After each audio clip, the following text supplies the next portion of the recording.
Okay, chapter 11, section 8, power series. Let's begin by writing it down. So, what do we mean by power series? So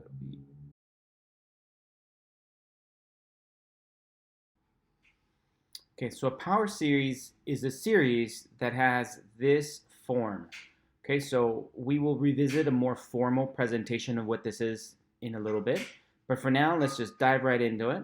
And now let's just kind of think about all these things. There's a lot of stuff going on here, lots of variables. This is tough stuff here. Okay, so first of all, note that we have the variable n, and then we have the variable x, and then we have this other variable a.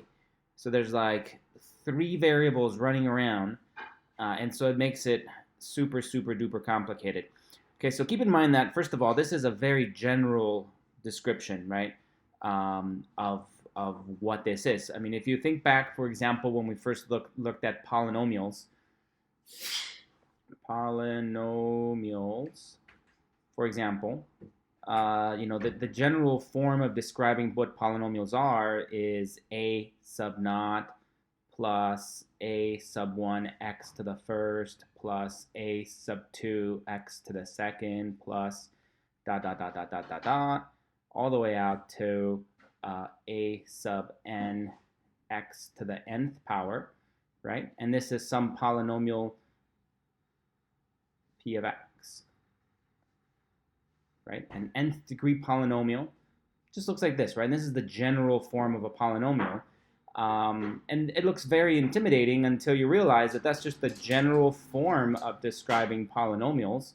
So for example, we could say that some polynomial p of x is equal to 3 plus 2x plus 5x to the third, for example. And so here the a sub naught is a 3, the a sub 1 is a 2, the x is x, of course.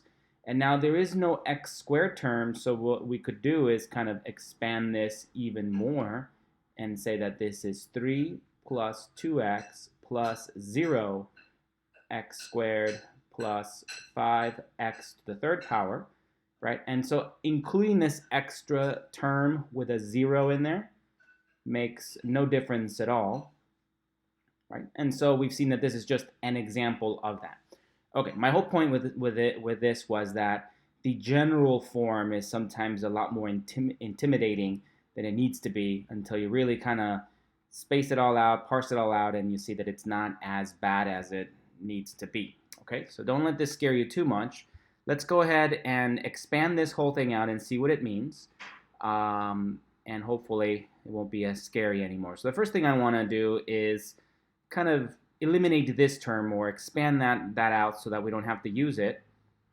And then maybe then it begins to look a little less intimidating. So this c sub n x minus a to the nth power, this is equal to, okay, so the little index here, right, this little index of n is in here and it is over here, right? And this notation, this symbol means that we're going to be adding these guys.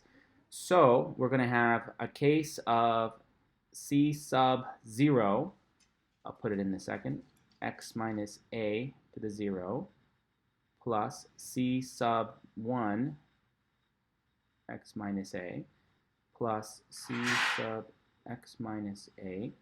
Okay, so we have c sub 0, the power of 0, c sub 1, the power of 1, c sub 2 to the power of 2, and then we keep going, right? Hopefully at this point the pattern is clear.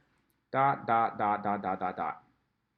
Okay, so I think already it's starting to look a little bit better.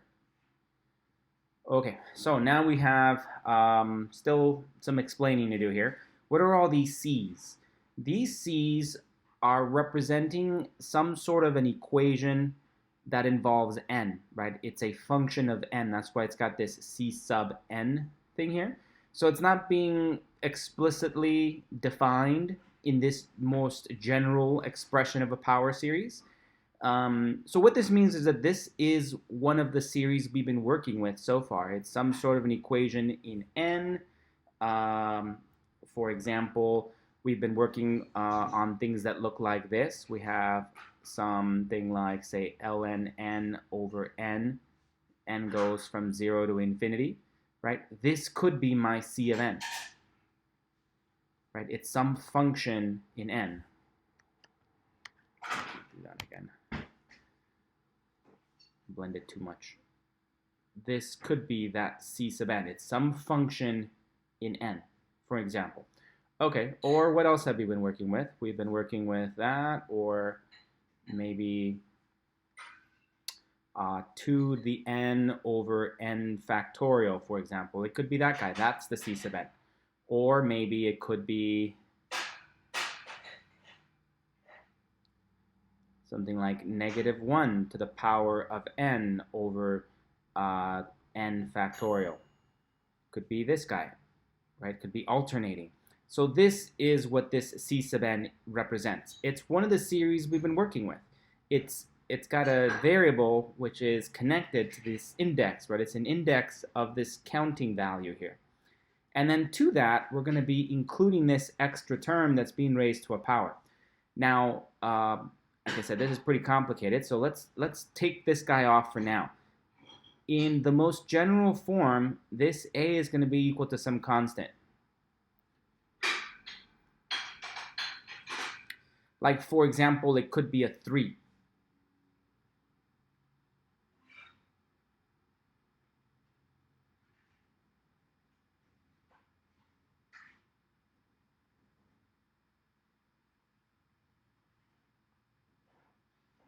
Okay, so if it's a 3, that's what it would look like. We're just replacing all those a values with a 3. It's some constant. Or maybe it's pi.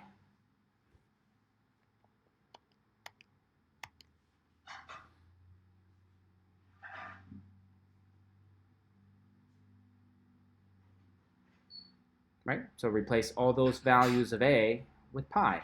Right? So it doesn't matter what it is. It's just some constant. So for the sake of simplifying this as much as possible for now, just kind of be introduced to this, why don't we let it be 0 for now?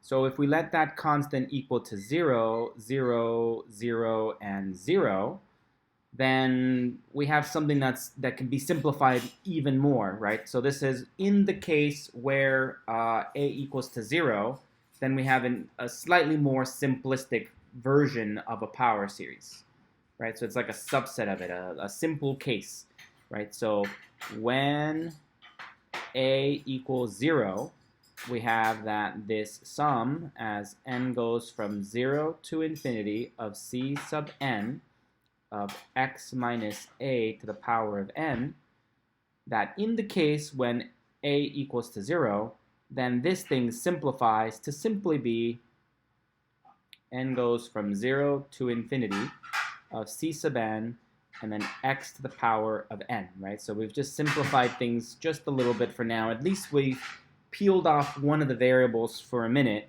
until we get a good understanding of what this is. So let's explore this one really well, make sure we understand what it means, what the purpose is, what we're supposed to be doing with it, what it wants us to do with it, right? What's the point of this? What are we trying to do? What's the goal, right? So we'll explore this really well, and then we'll come back and reinsert that other variable and add that extra layer onto this, okay? So then expanding this guy, right, when a equals to 0, then that again becomes a little more simple. It becomes c sub 0 x to the 0 plus c sub 1 x to the 1 plus c sub 2 x to the 2 plus c sub 3 x to the 3rd plus dot, dot, dot, dot, dot, right? It just keeps going on and on and on in that pattern, going that way. Okay, so it's a series. It's an infinite sum. The c sub n represents one of our older kind of series. So all we are doing is taking one of our older series that we've already been working with, and we're introducing a new variable, x, where it's being raised to a power that is based in n. Okay, so let me write that down. A power series is a series with an additional term of x and additional term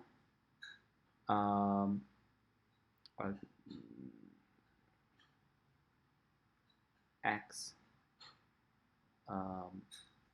based in n, right? So it's being raised to a power of n, or some sort of little equation. We'll see some variations down the road a little bit, but there's some sort of power based in n. Okay, so let's, for example, consider, let's consider the function -1 to the power of n, x to the nth power, all over n factorial, as n goes from 0 to n. Okay, so this guy,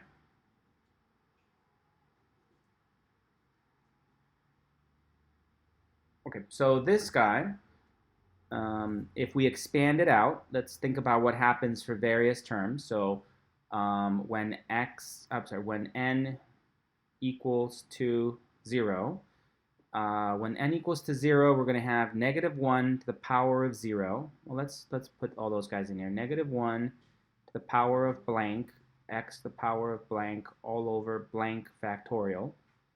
So we're going to put zeros in here. To the power of 0, to the power of 0, and then 0 factorial. Okay, the next term is going to be when n equals to 1. When n equals to 1, we'll end up with -1 to the 1 power. Right, so we'll have -1 to the power of 1, x to the power of 1, all over 1 factorial. Let's sneak in these little 1's in here. 1, 1, and 1 factorial. And we're adding all of these. But of course, we're adding these, but now this term is negative. So I'll simplify it in a second, and that's going to result in a negative here, a subtraction. Right? Addition of a negative is equivalent to subtracting a positive. Okay, next term. So then the next one is going to be -1 raised to the power of 2, x to the power of 2, and then 2 factorial. Right? So we'll have a 2 factorial here, a 2 there, and then a 2 there. -1 squared is going to turn that into a positive. So we see that we're going to end up getting an alternating terms, right? So this is an alternating power series. Okay. So then the pattern continues. Let's simplify this. -1 to the power of 0 is 1. 1 factorial is also 1. And anything raised to the power of 0 is 1. Usually we then pause and think about 0 to the power of 0. But in this case, we're going to let that equal to 1. Okay, so that's going to be a 1 for that first term. Then next we have this minus, right, because of that guy. Minus, and then x to the power of 1, or just x, over, and 1 factorial is 1, but just so that the pattern is noted, I'm just going to leave it as 1 factorial, because we'll see that the next term then becomes positive x squared, all over 2 factorial, and then the term after that, well, I know it's going to become negative, since it alternates, right, the various powers of n. And so the next one will become a minus x to the 3rd power over 3 factorial plus x to the 4th power over 4 factorial minus, right? And so we get the pattern. This goes on forever. Okay, so this is that. This equals that. Okay, so what's the point? What are we doing here? Well, like always, what we're interested in is finding out if this is going to converge. And whether it converges or not will be dependent on what the value of x is, right? So it might be dependent on what the value of x is. So, for example, we'll come in and say, you know, if x equals to 1/2, does this converge, right? So then what we do is we copy this thing, and we'd say, okay, well, that's this. 1 minus blank over 1 factorial plus blank squared over 2 factorial minus blank cubed over 3 factorial plus blank to the 4th power over 4 factorial, right? And so if x equals to 1/2, okay, so we're going to stick 1/2 into all of these. And then decide, does that converge now? Right, that's our question. Does it converge or does it not converge? We're going to decide, yes, no, it doesn't converge, it does converge. We'll leave that, you know, down the road for a second. Right now I'm just trying to give you a global sense of what it is we're doing. Okay, we're going to be given a power series, right? A power series is a series we've been working with so far, except it's going to have this additional term, usually x, just because, you know, math is in love with x. Usually x, but it doesn't have to be x. It's some term, not the same variable as the index there. So it could be like a y or an x, or they might throw in like a w or something and be really, really unique. Okay, so it's going to be some term, usually x, and then it's going to be raised to a power that's based in the term of this thing, right? So if I'm using n, then it will be based in the term of n. It could be k, and then it could be, you know, based in the term of k. Okay, so what we want to ask ourselves is what values of x will result in a series that does converge, right? So it could be that x equals to 1/2, or it could be that x equals, let's try one more. How about, what if x equals to pi over n? Oop, let's not do pi over n.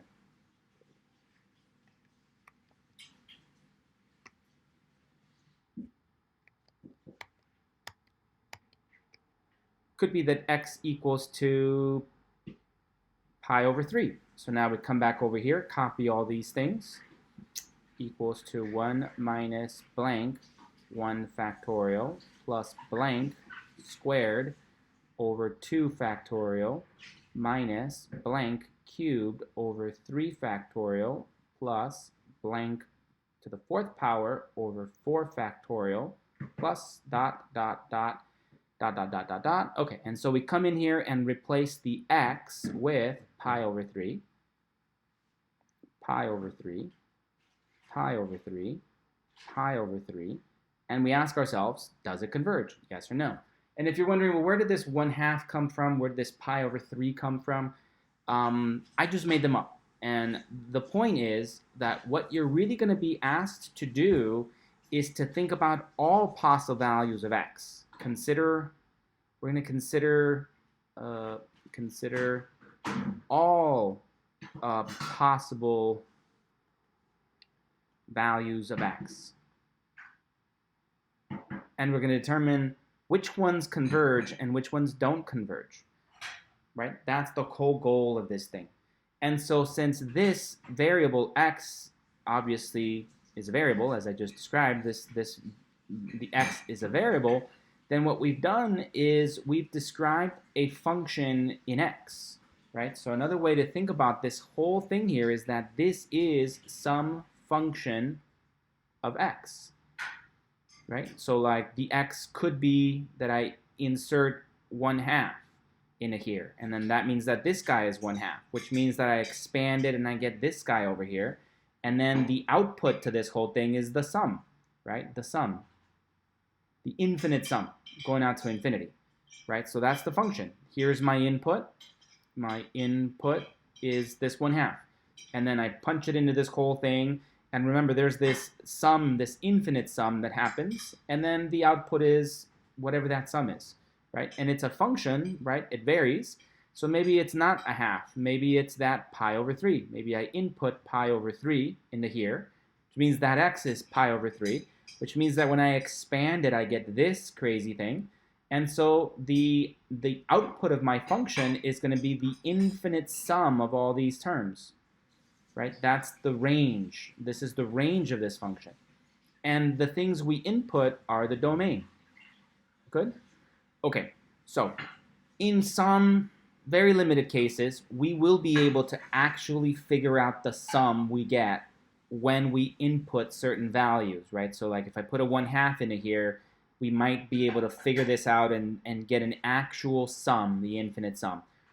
But those are rare and hard to find cases. Most of the time, finding the actual sum is really, really hard, beyond the scope of what we're going to be doing here. So for us, we're not even really worried about finding the actual sum. We're just going to limit ourselves to at least knowing that a sum exists, right? So that's what we call is convergent. The sum converges to something, right? It gets infinitely close to something, and the infinite sum is going to exist. So that's all we're really interested in. The sum exists, the sum doesn't exist. And so what we're really going to be interested in this section is in finding the domain for this function. That's the whole point of this section. Given some power series, it's going to be your mission, your goal, to figure out what values of x we can input into this function, into this whole thing, such that the infinite sum has an actual answer. It converges. Good. So that's the goal of what we're trying to do. Let's give you another example then.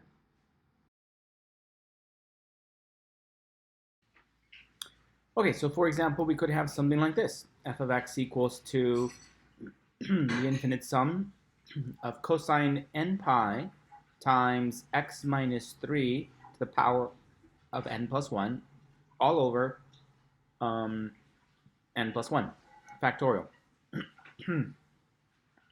All over n plus 1 factorial. Very ugly. Okay, so first of all, at this point, we're just introducing the power functions and what they can look like, and in general, kind of describing what they look like, what they are, what you're supposed to be doing with them. So I'm not answering it yet. I'm just going to expand this a little bit, see how it fits into our general form, right? So remember that the general form was this thing where it was like this: c sub n x minus a to the power of n, as n goes from 1 to infinity, or from 0 to infinity. Either one. Sometimes you'll see it from 1 to infinity or from 0 to infinity. Either one is fine. Just be consistent about it when you see it. Okay, so for this, the c sub n is this whole part, right? So for us, we can also just rewrite this as this goes from 0 to infinity of cosine n pi divided by n plus 1 factorial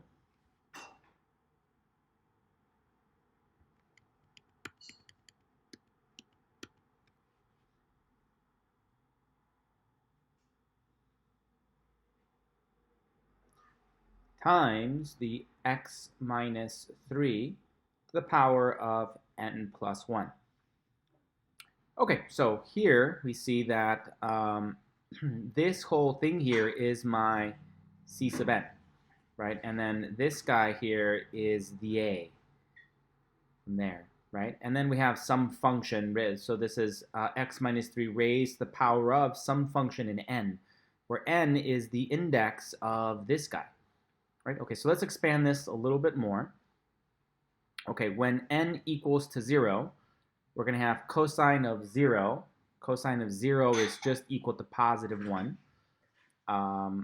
You know what? In fact, let's just expand this a little like this. Cosine of blank pi all over blank plus 1 factorial, and then x minus 3 to the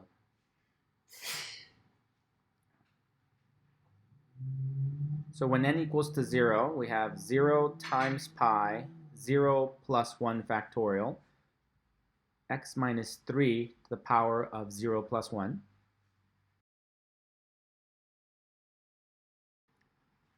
when n equals to 1, we have cosine of 1 times pi all over 1 plus 1 factorial times x minus 3 to the power of 1 plus 1. Let's do one more.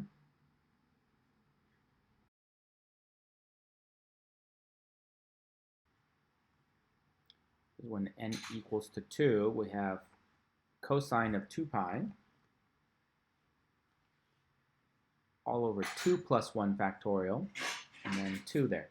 Okay, so we see the pattern as we keep going, dot, dot, dot, dot, dot. And then we can simplify some of these. Cosine of 0 is 1. So this is just going to be a 1 there. And then cosine of pi is negative 1. And then cosine of 2 pi is 1. So we see that this part here is just going to alternate between positive 1, negative 1, positive 1, negative 1, positive 1, negative 1. Right? Look at a cosine function to see that. Okay, so that simplifies. And then here we end up with 1 factorial, 2 factorial, 3 factorial in the denominator.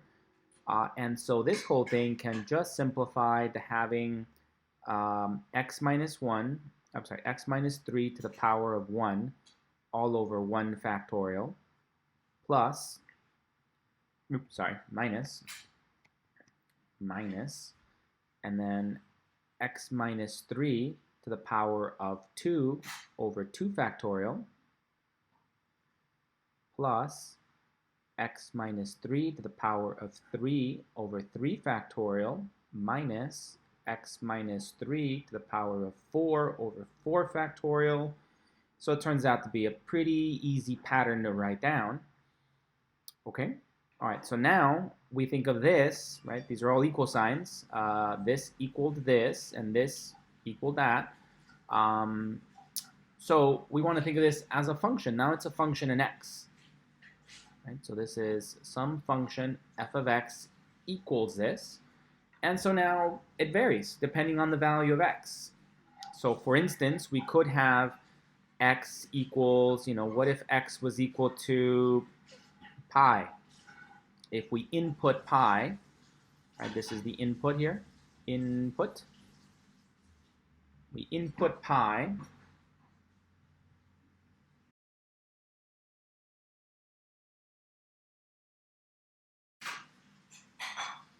So if we input pi in here, right, that's our input into this function, then this is the expansion we get.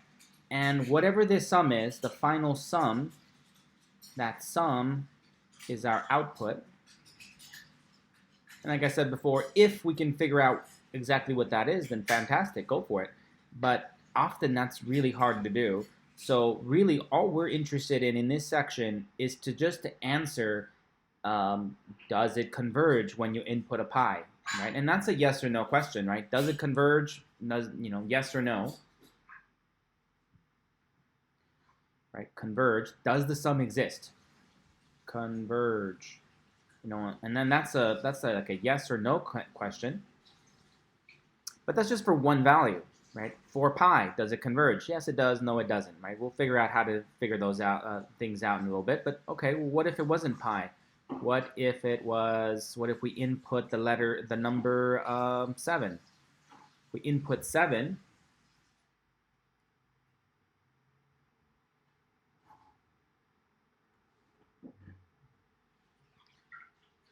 Seven, 7, 7, 7, forever. Now what happens? Does it converge? Does it diverge? Yes, no, right? Okay, so our goal is going to be to figure out what values of x can be inputted into this function such that the whole thing converges. There's an easy answer to this thing, right? Because if we, obviously, by definition, we're always going to have one of these terms being raised to a power that involve x. So there's always going to be something that can make that term 0. So for instance, in this case, if I let x equal to 3, let me put a 3 there, 3 there, and then a 3 there and a 3 there, well then, of course, all those terms are going to be 0, and so the whole thing easily converges. So there's always going to be one very easy, obvious answer, and that's to make the term that's being raised to a power based in the index n, in this case the x, if we can figure out how to make that term 0, then that's going to be sort of the obvious answer. But beyond that, what else? What other values make the whole thing converge or diverge? So our goal in this section is to find out this domain for this function, right? The domain that we can input into here, right? All the values that can go into here such that this sum does in fact converge, right? That's our goal. Okay, so a more specific definition for a power series. So a power series will be a series in this form, right? Remember that C sub n is going to be some sort of little equation involving n, right? It's a little function of n, the index of this guy. And then there's going to be an extra term that we're multiplying by that has a power of n, again, based on this little index guy. Good. A is going to be some constant, either given to you, or you can just leave it alone, but we know that it represents some constant. So just by default, think of it as, you know, a 3 or a 7 or a 0, right? Make it a little easier. Okay, so if we expand it, it looks like this. We say that this is a power series in x minus a, whatever this is, and very often the a is a 0. Keep that in mind. But it's a power series in x minus a, or a series centered at a is another way of describing this, a series centered at a, or a power series about a, right? The language is a little bit different because different authors of math books kind of use different things, but they all mean the same thing. A power series in x minus a power series centered at a, or a power series about a. Notice that when we go about expanding this, we've already taken the notation.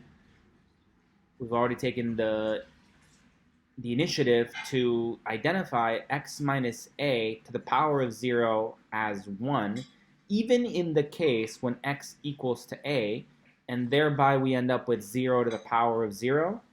We're just going to label that as 1 and move on and not spend too much time exploring that for now. But that's just equal to 1 for us. Notice also that when x equals to a, all of the terms are 0 for n greater than or equal to 1, right? So when we replace the x with an a, this term becomes 0, this term becomes 0. All of these terms going out to infinity will end up being 0 to a certain power.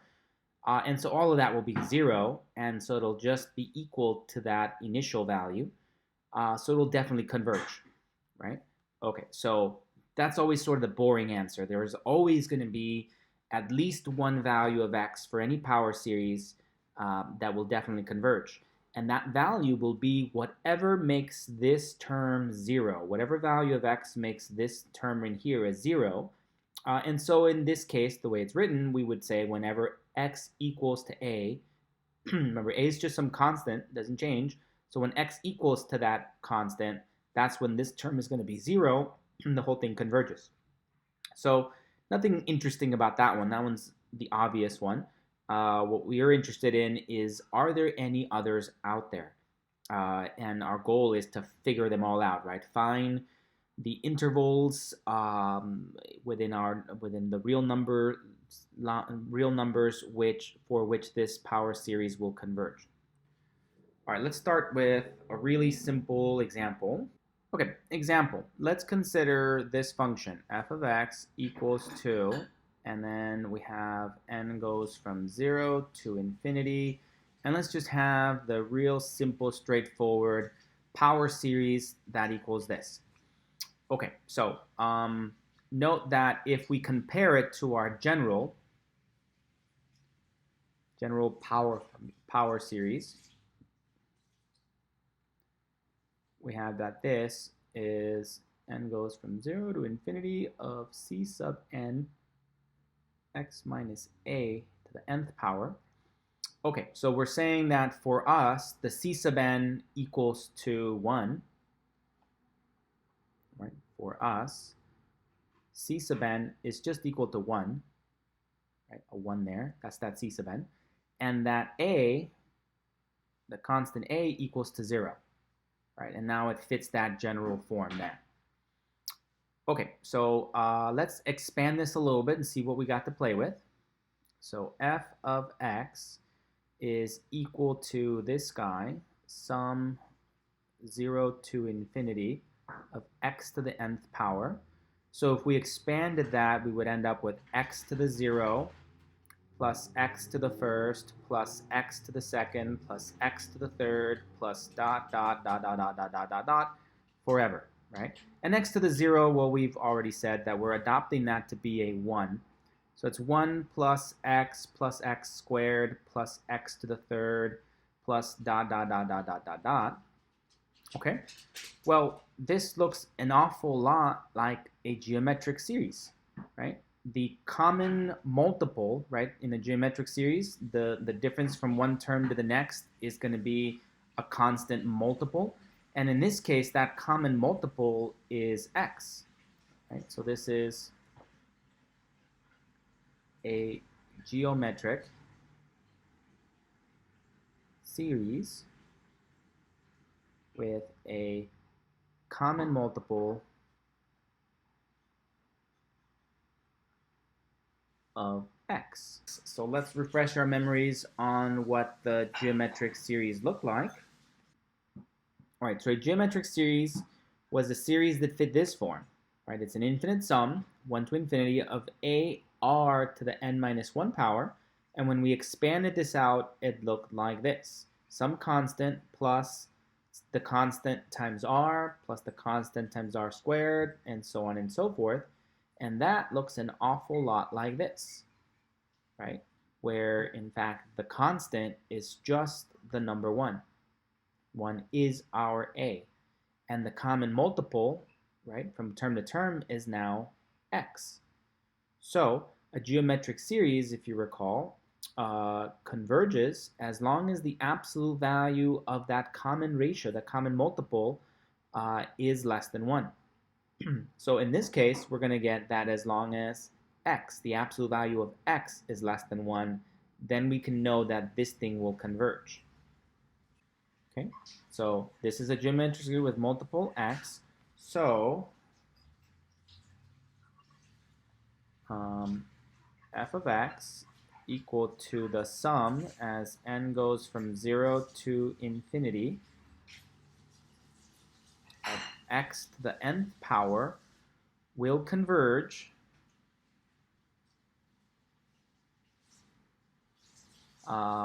for, or when, x is, absolute value of x is less than 1. That's what we have so far. Right? As long as the absolute value of x is less than 1, it definitely converges. And we also have the opposite, that when the absolute value of x is greater than or equal to 1, then this will diverge.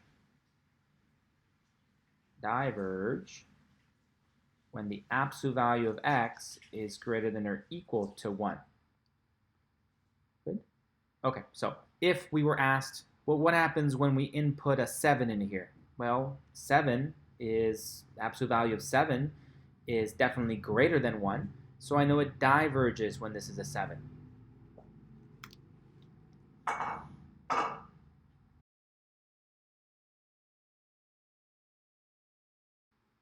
Okay, so that's this series here expanded. And so now if x was equal to 7, replace all those x's with a 7, 7, 7, 7, 7, 7, and so on and so forth. Does it converge or diverge? Well, 7, if we look at this, the absolute value of 7 is definitely greater than or equal to 1, so we would say it diverges. So f of x diverges for x equal to 7, right? That's what we can conclude from this. Let's make it a pi over 8. Pi over 8 in there. Okay, so then that means that there's a pi over 8 over here. There's a pi over 8 over there, pi over 8 over there, pi over 8 over there, pi over 8 over there, and so on and so forth. Okay, does that converge or diverge? All right, well, we have to think to ourselves over here, what is happening here? Well, pi over 8 is definitely less than or equal, strictly less than 1. Strictly less than 1. So we would say that f of x converges for x equal to pi over 8.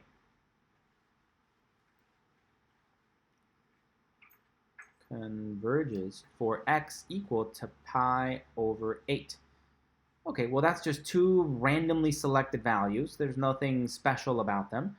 I'm just pointing out what this means, right? We've established a region of the number line for which this function, which is a power series, will converge, and a region of the number line where, of course, the function, the power series, which is this function in x, will diverge, right? So how do we express all solutions? So we could say that the power series,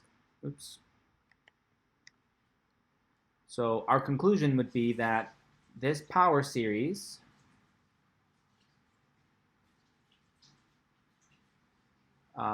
will converge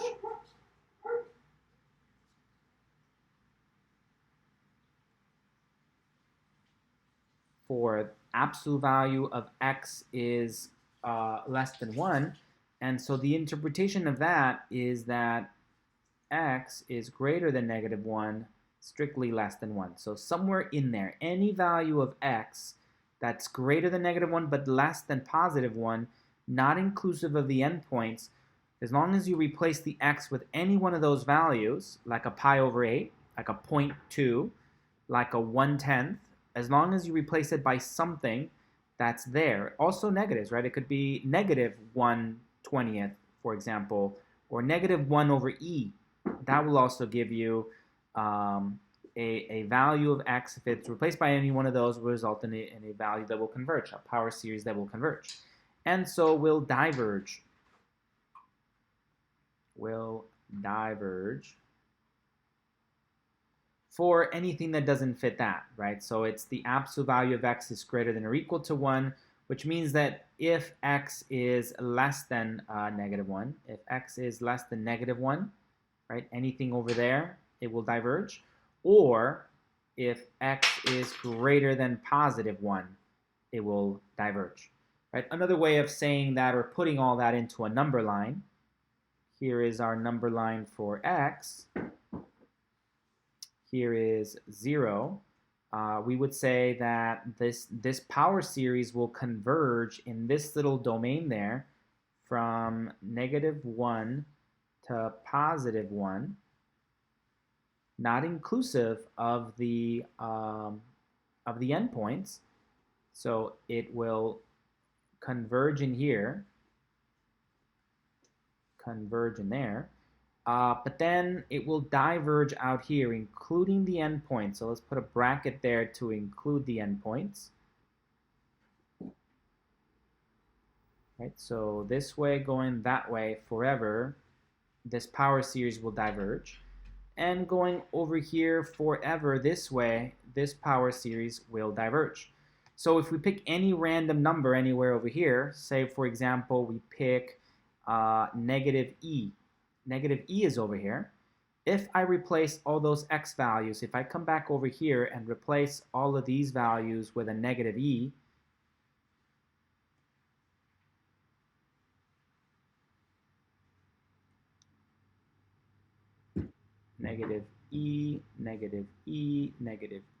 -e, -e, -e. If I replace all those values with a -e, then I know that -e, the absolute value of -e,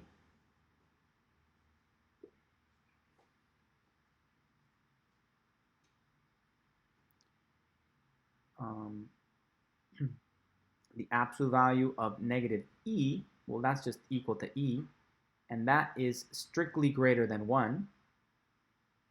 And so I know that this function will diverge for x equal to -e.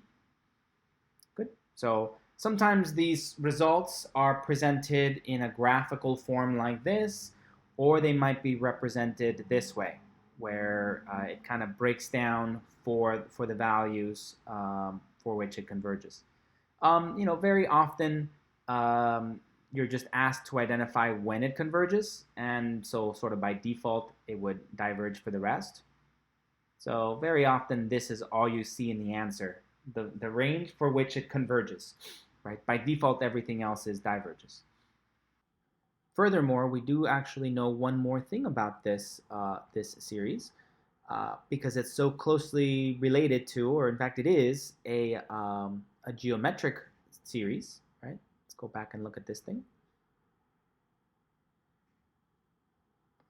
So geometric fits this pattern, right? And we know it converges whenever the absolute value of the common ratio, the common factor of r is strictly less than 1. But we know more than that. The geometric is special that way. We can actually figure out the sum, and we know that the sum is actually equal to a over 1 minus r, as long as the absolute value of r is less than 1, right? That infinite sum is equal to this. So in our case, we just had that a was equal to 1. So for us, we could say that, in fact,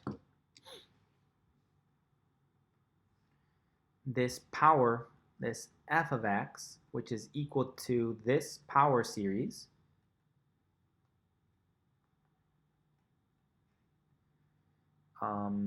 actually has an actual function. This is equal to 1 over 1 minus x.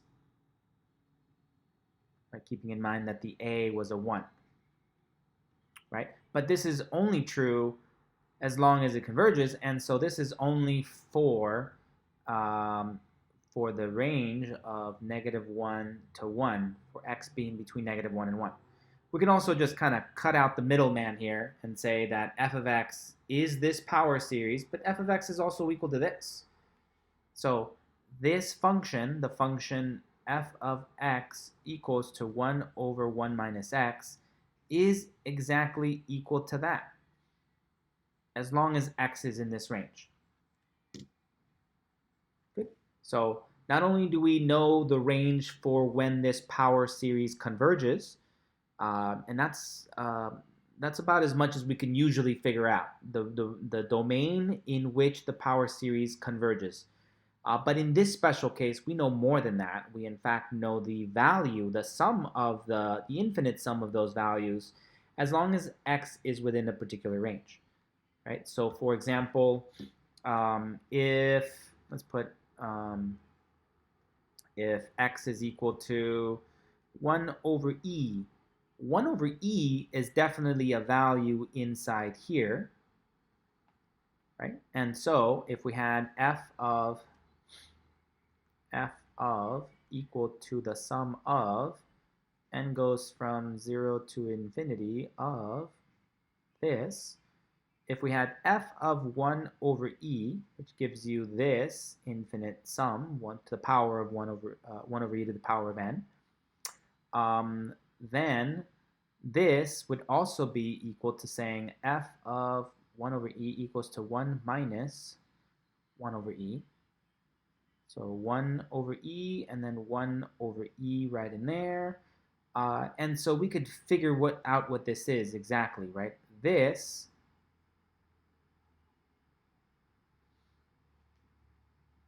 is equal to e minus 1 over e over 1. Common denominator of e over e, e minus 1 gives you that. Common denominator of e gives you this. And now we multiply the numerator times the reciprocal, and then we get e over e minus 1, whatever. My point is, we got an answer, right? So we know the infinite sum is going to be equal to whatever this ratio is, right? Really, we can calculate this out. Okay. Let's move on to another example. All right, so let's try now this new power function, f of x equals to the sum as n goes from 0 to infinity of n factorial x to the n factorial, like that. Okay. And then, just to kind of visualize it a little bit, let's start expanding it a little bit. When n equals to 0, that's going to be 1. And then we've established that x to the 0 power is 1. So this whole thing just starts with 1. When n equals to 1, okay, we'll have 1 factorial, which is 1, x to the 1 power, so that's just x, plus when n equals to 2, we'll have 2 factorial, and then x to the power of 2, x to the power of 2. Let's just do a couple more. Then the next one will be 3 factorial, x to the power of 3, plus, and then there's 4 factorial, x to the power of 4, and dot, dot, dot, dot, dot, dot, dot, dot, dot, dot, dot. Okay, notice that these terms are growing, right? 2 factorial, 3 factorial, 4 factorial. So if I didn't have the x in there, this would be an easy call, right? If this was a question from a previous section and I said, does this thing converge or diverge?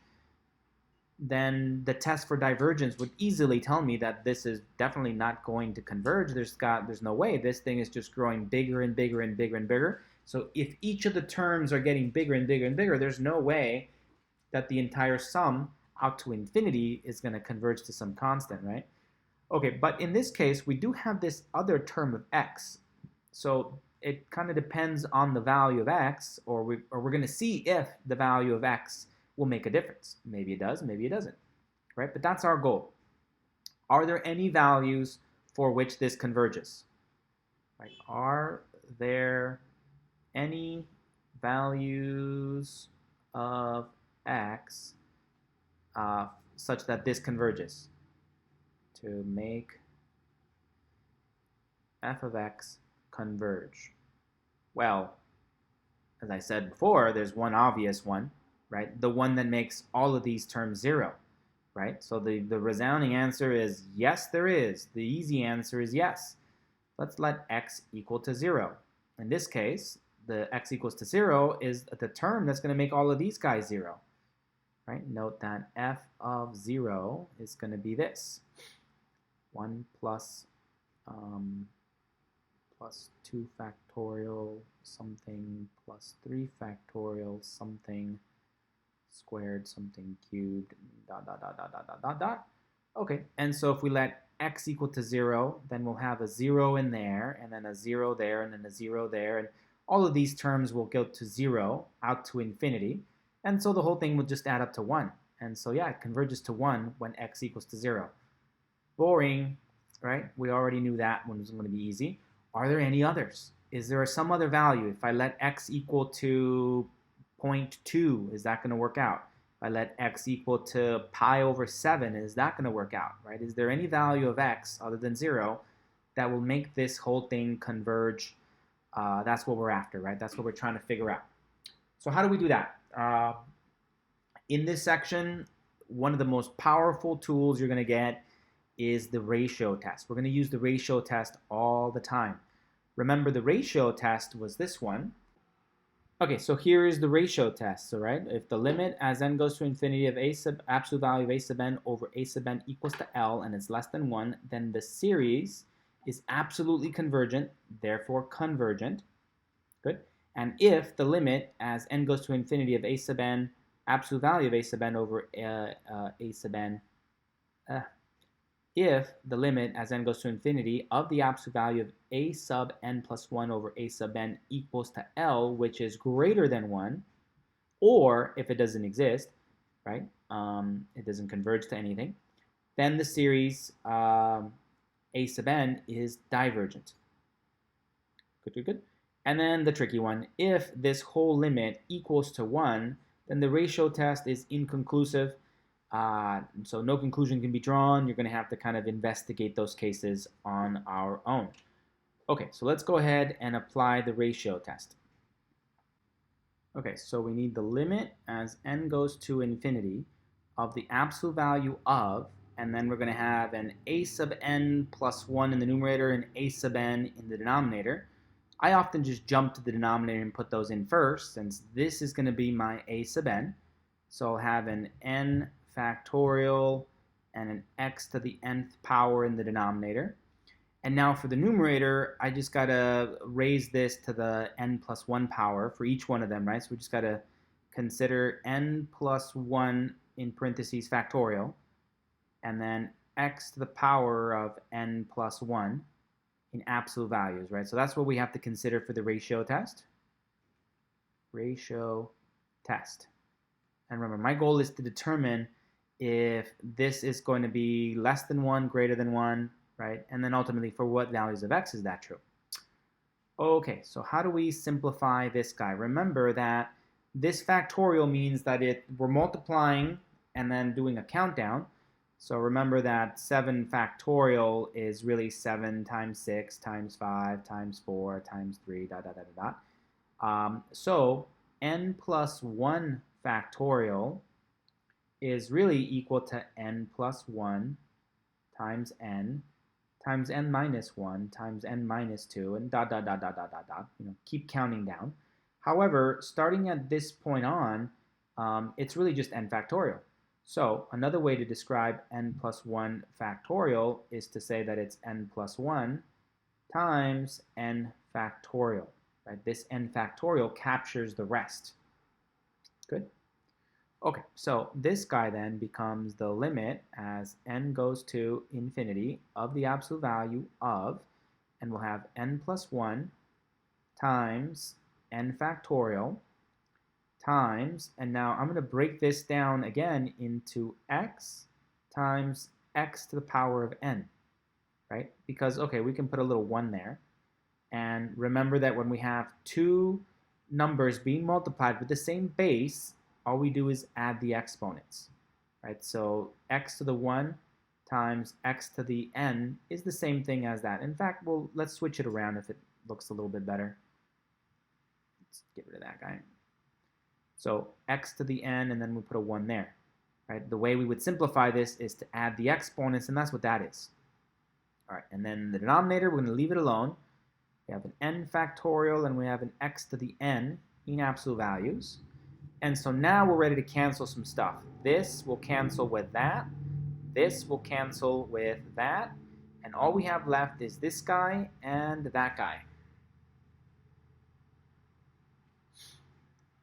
Okay, so this is the limit as n goes to infinity of the absolute value of n plus 1 times x. Now, x is a value to be determined, right? It's a variable. So we don't know if it's positive or negative, so I can't just pull it out of the absolute value. However, I do know that n is positive counting numbers. 1, 2, 3, 4, 5, 6, 7, right? Out to infinity. It's always positive. So the absolute value has no bearing on it at all. So this is the limit as n goes to infinity of n plus 1 times, and separate from that is this absolute value of x. Okay, so now the limit as n goes to infinity of n plus 1, this whole thing just goes out to infinity. Right? It gets infinitely large, just grows without bound. So the multiplication, no matter what this is, remember x is going to be some value chosen. That's the input, right? Like let's say we let x equal to 0. Let's let x equal to 7, right? There's going to be some chosen value that goes in here. But once it has been selected, it no longer moves. So we have one moving part here, the n going out to infinity as part of this limit. But this limit with this index does not touch that one, right? This is no longer x to the nth power, for instance. This is just x. So when a constant is chosen for x, when a value is selected for x, it'll end up being that value, positive or negative, whatever that value is, times this, which is growing toward infinity. So the whole thing is always going to diverge to infinity with only one exception, and that's when x equals to 0. Right? So the whole thing, we would say that this whole thing equals 0 when x equals 0. Otherwise, it's just going to go out to infinity, right? Just goes out toward infinity for all other values. For all other values of x. For all other values of x, this thing just, it doesn't matter. This is just going to be some constant we input into x, like x is pi over 2, or x is 7, or x is 13. It doesn't matter. It's some constant. And then this thing is just going to grow out of control. So the whole thing is just going to grow out of control and diverge, right? It's just going to go off to infinity. Now remember, we're doing the ratio test. That was the whole point of this. We took a sub n plus 1 over a sub n, and we did the ratio test. And remember, our conclusion from the ratio test really just is to just determine if this is greater than 1 or less than 1. So we see that when x equals to 0, we end up with 0 here, and this is definitely less than 1. So by the ratio test, we've established that it's going to converge. And, well, for any other value of x, this is going to be some infinitely large number, which is certainly bigger than 1. So it's going to diverge for all other values. Okay? And there is no value of x such that this whole thing just equals to 1, right? I can't say that this is like 1 over infinity, and then we have infinity divided by infinity, and things cancel and it equals to 1. That doesn't make sense, right? Hopefully it's clear why that doesn't make sense in this case. X is allowed to be any number, or we're initially allowing x to be any value, but we're going to choose one single value from all real numbers and stick it in there. And then once we've chosen that value, we're trying to determine if this function, if this power series converges or doesn't converge. So we're only going to ever have one value in there, like maybe it's 13. Does it converge when x equals to 13? Yes, no, right? Okay, forget 13. Does it converge when x is pi over 10?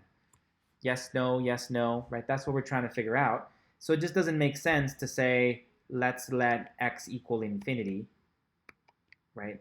That doesn't make any sense. That doesn't make any sense.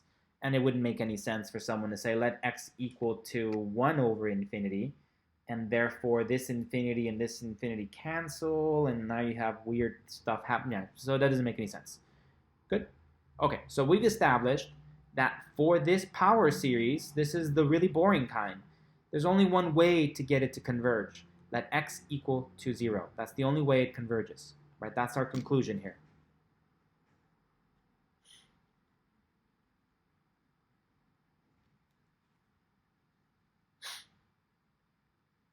Right, so going back to this guy, the power series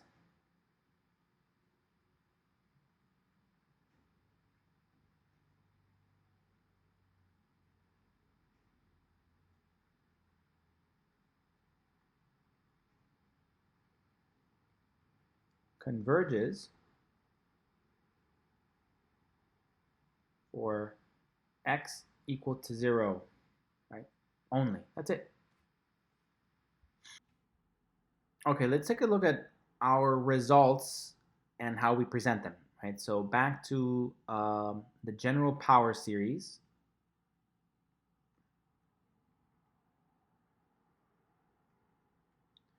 The general power series was the sum as n goes from 0 to infinity of c sub n times x minus a to the power of n. And remember that this is some function of x.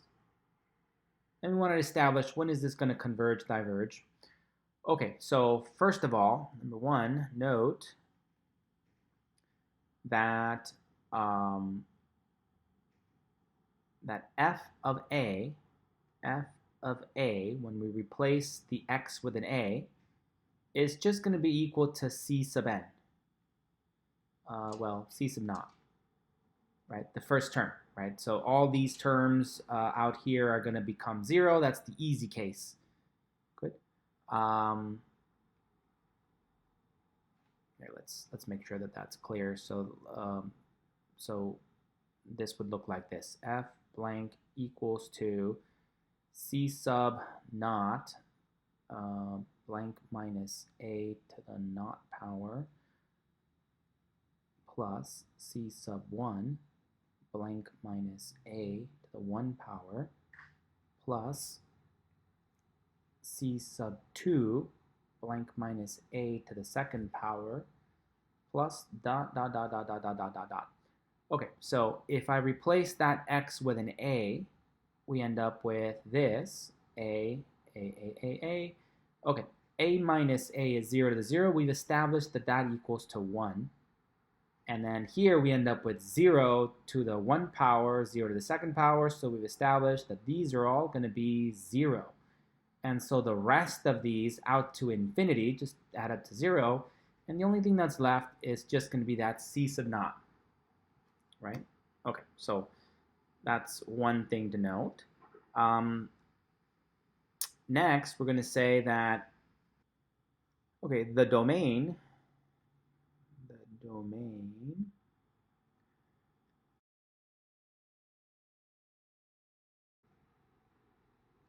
okay, the domain of this power series f of x will always be an interval with c at the center of the interval and radius of convergence r. So we're going to start at that center value of x equals to, a in this case.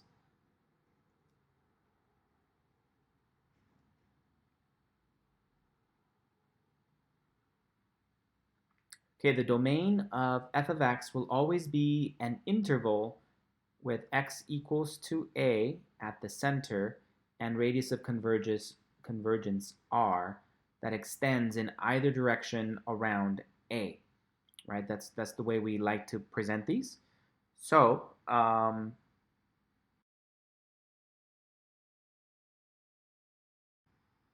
the convergence of a power series will really come in three forms.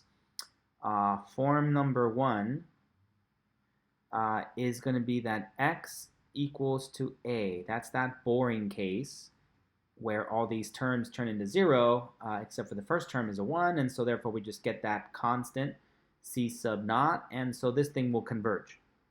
The radius, capital R in this case, we'll say is 0, and so we say that this thing converges on the interval where x minus a is less than or equal to 0, greater than or equal to 0. This is defining exactly x equals to a, the boring case. The other boring, maybe a little less boring, is the case where it always converges. So it converges for x equal to any number. Converges for x equal to any and every value, all values. If it converges for all values, that means that the radius is going to be infinity. Doesn't matter. I'm going to go infinitely far away to the left and the right, centered around, in this case, a. And so would say that x minus a less than infinity, greater than negative infinity. Good. Okay. Less than or equal to. So this describes all numbers. We can add a to both sides, and so we'd end up with a minus infinity less than or equal to x, less than or equal to a plus infinity. But remember, a is just some constant, and so some constant plus infinity, well, that's just silly, that's just infinity. And some constant minus infinity, well, that's silly, that's just going to be negative infinity. So this is really just saying that x is allowed to be any number at all, right? We'd still say radius of convergence is equal to infinity, and this is how we like to write it. Okay, the most interesting one, the last one, is when this converges, this power series converges for some values and then diverges for others. So we'd say converges for x minus a, absolute values less than r, and therefore diverges for absolute value of x minus a strictly greater than some value r.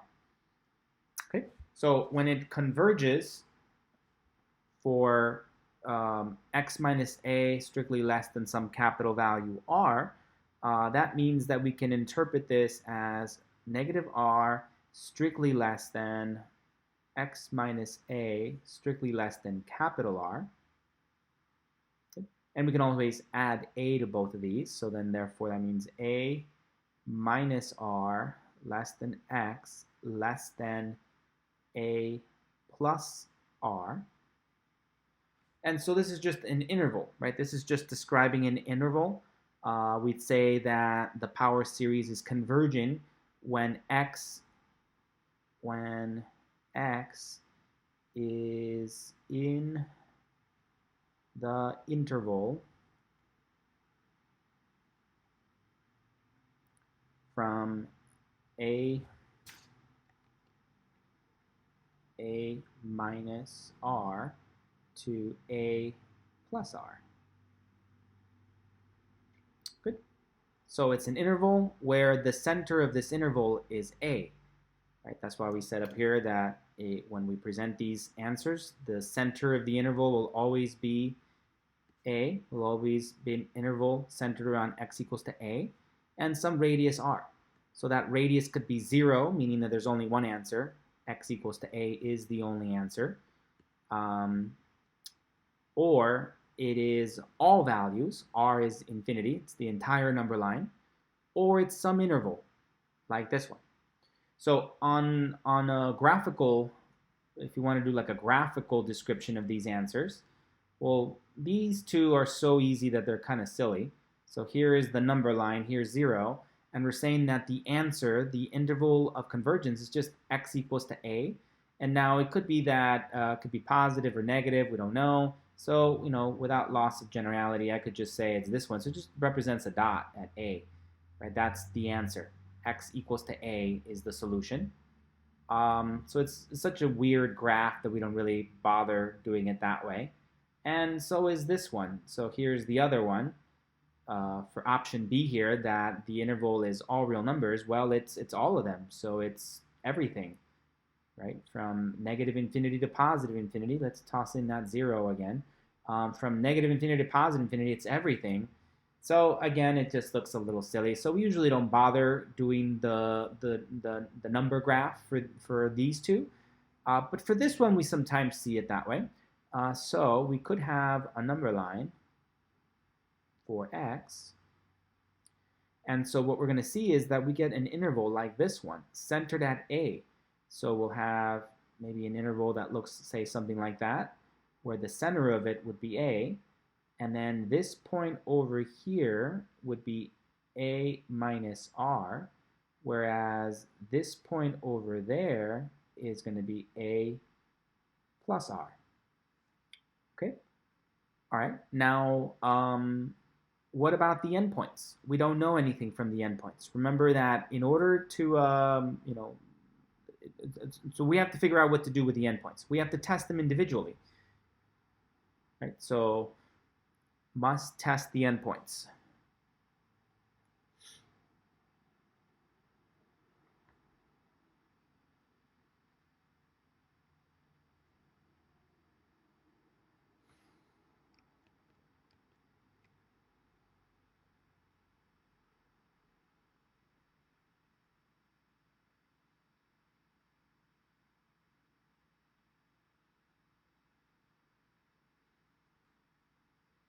This point and this point.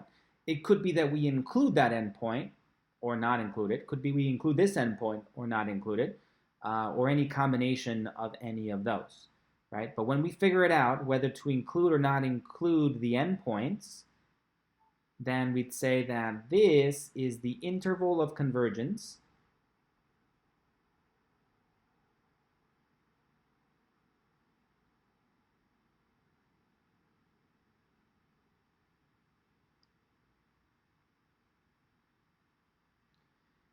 interval of convergence for the power series, and therefore everything outside of this interval are values of x for which the power series diverges. Okay, so just a little bit of that language. Let's go back to another example. All right, let's consider this example. If we expand it out a little bit, let's see, when n equals to 0, we get -1 to the 0. That's going to be considered as a 1. X to the power of 0, that's going to be considered a 1. And then we'd end up with 2 times 0, which is 0. Factorial is considered a 1. So this whole thing just breaks down to 1 for the first term when n equals to 0. Okay, when n equals to 1, we'll have a -1, so I know that that's going to end up with a minus. And when equals to 1, we'll end up with x squared in the numerator all over 2 factorial. Okay, when n equals to 2, then that'll be a positive, so then that becomes a plus. X to the power of 4 all over 4 factorial. And we see a pattern.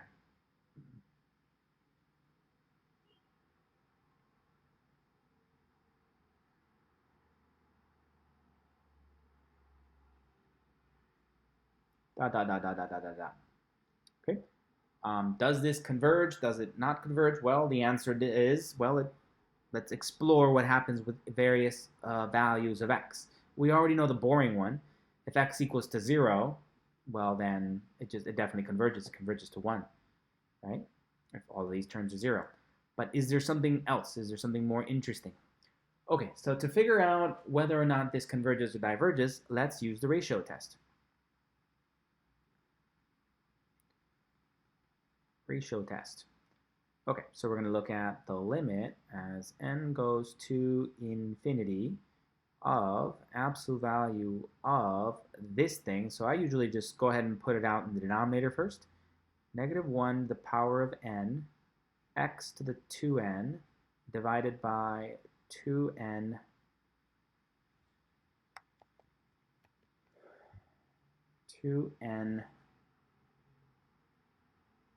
factorial. And then up in the numerator, I have another fraction, and so I'll have 2 times n plus 1 factorial, so the whole thing factorial, like that.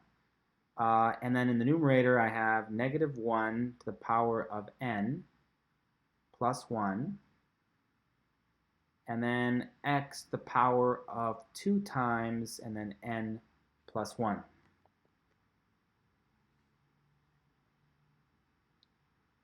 Very messy. Okay, I'm going to go ahead and distribute some of these guys. So distribute there and distribute there. And then go ahead and distribute here and distribute there. And so this will simplify a little bit. The limit as n goes to infinity of the absolute value of, and then up in this numerator we have a little fraction of its own, and it ends up being 2n plus 2 parentheses factorial. And then this guy is -1 to the power of n plus 1. And then this guy is x to the power of 2n plus 2. Good. Okay, this is -1 to the power of n times x to the power of 2n all over 2n factorial. Absolute values. Okay, so if we have one giant fraction where the numerator is a fraction, the denominator is a fraction, the way to simplify it is to multiply the numerator times the reciprocal of the denominator. So let's go ahead and do that right here. This is going to be the limit as n goes to infinity of the absolute value of -1 to the power of n plus 1. Good. Okay, and then this guy, I'm going to separate this a little bit, and I'm going to say that this is equal to x to the power of 2n times x to the power of 2 divided by, and then this guy I'm going to expand this down a little bit as well. I'm going to rewrite it as 2n plus 2 times 2n plus 1 times 2n times 2n minus 1 times 2n minus 2, right? Dot, dot, dot, dot, dot, dot, dot, dot. That's the expansion of what this means. But I'm not going to keep going, right? So you would keep going until it gets to 3 times 2 times 1. That's the way you would expand it all the way out. But really, I'm going to stop here and say that from this point forward, this whole thing is just 2n factorial.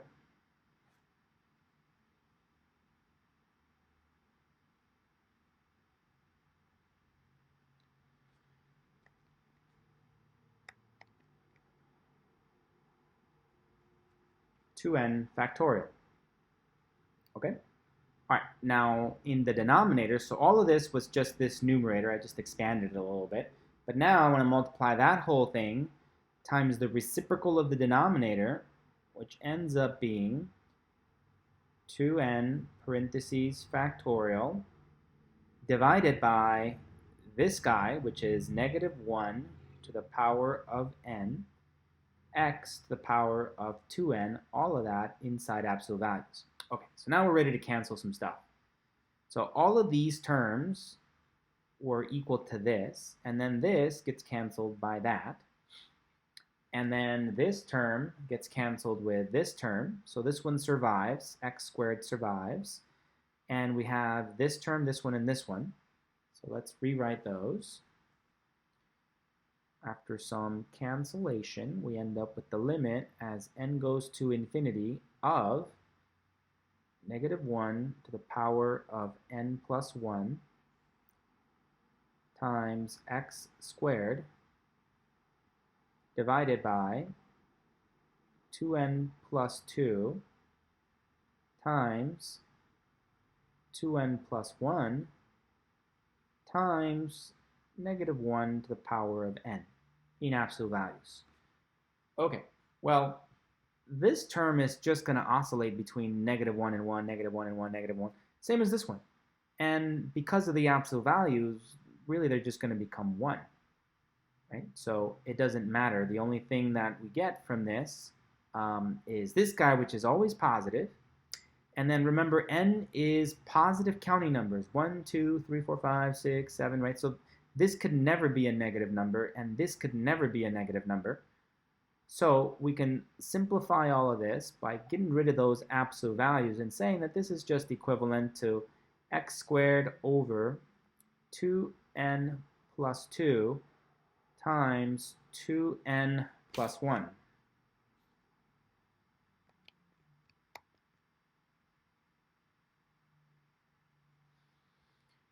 n plus 1. Okay, so now remember, x is going to be a value we put in here, a constant, and then we're going to determine if it converges or if it doesn't converge, right? So, you know, if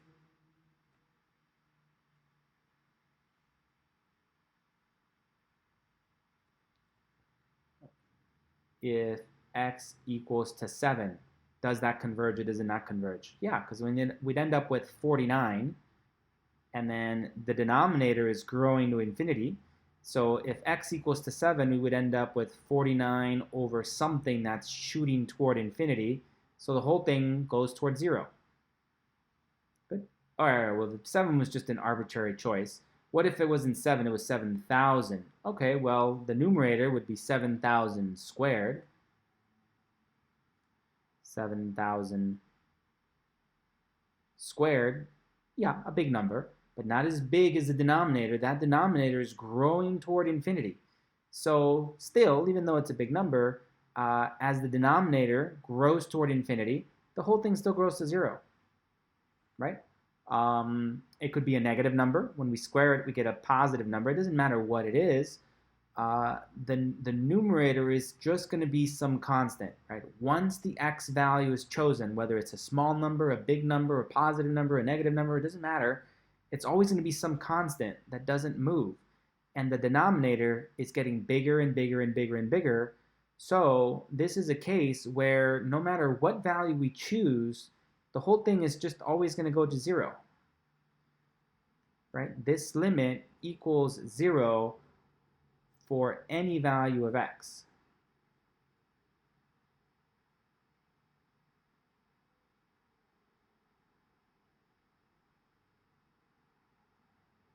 Good.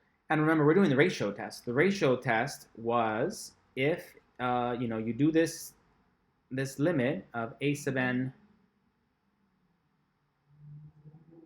you do the ratio test. Let's refresh our memories on the ratio test. It's around here somewhere.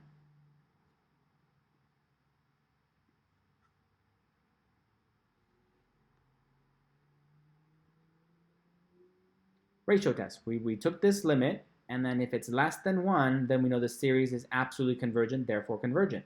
And we've established that for any value of x, it always equals 0.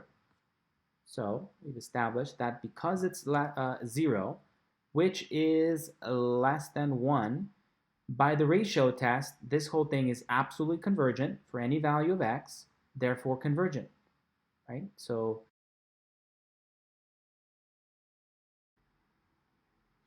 it's convergent for any value, for x equal to any value.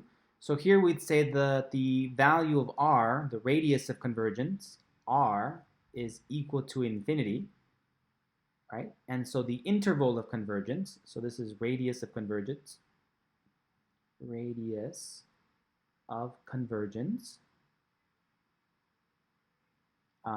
equal to infinity. And so the interval of convergence is just going to be negative infinity to positive infinity is the interval of convergence. Interval of convergence.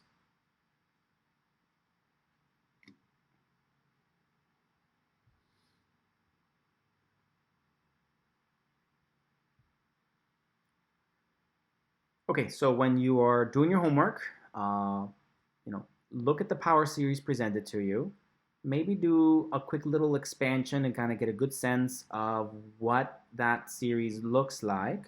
Remember that our goal is to figure out the domain of the function, the domain of the power function for which this series is going to converge. Right? We might not be able to figure out what it actually converges to. I haven't figured that out here. I didn't get any actual summations. The infinite sum equals to some number or something. I don't know what it is. All I know is the domain, the values of x for which I expect to have a convergent series. Good. So you have to find that interval. And in this is the case where x could be anything. So we've discovered that if we come back over here and consider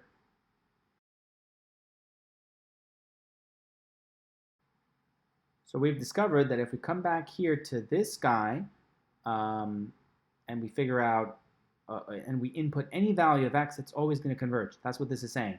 Let x equal to 7. So we put a 7 there, a 7 there, a 7 there, a 7 there. This is saying that it will converge. There will be some answer. I don't know what that answer is, but it will converge. And that it'll converge no matter what value we choose.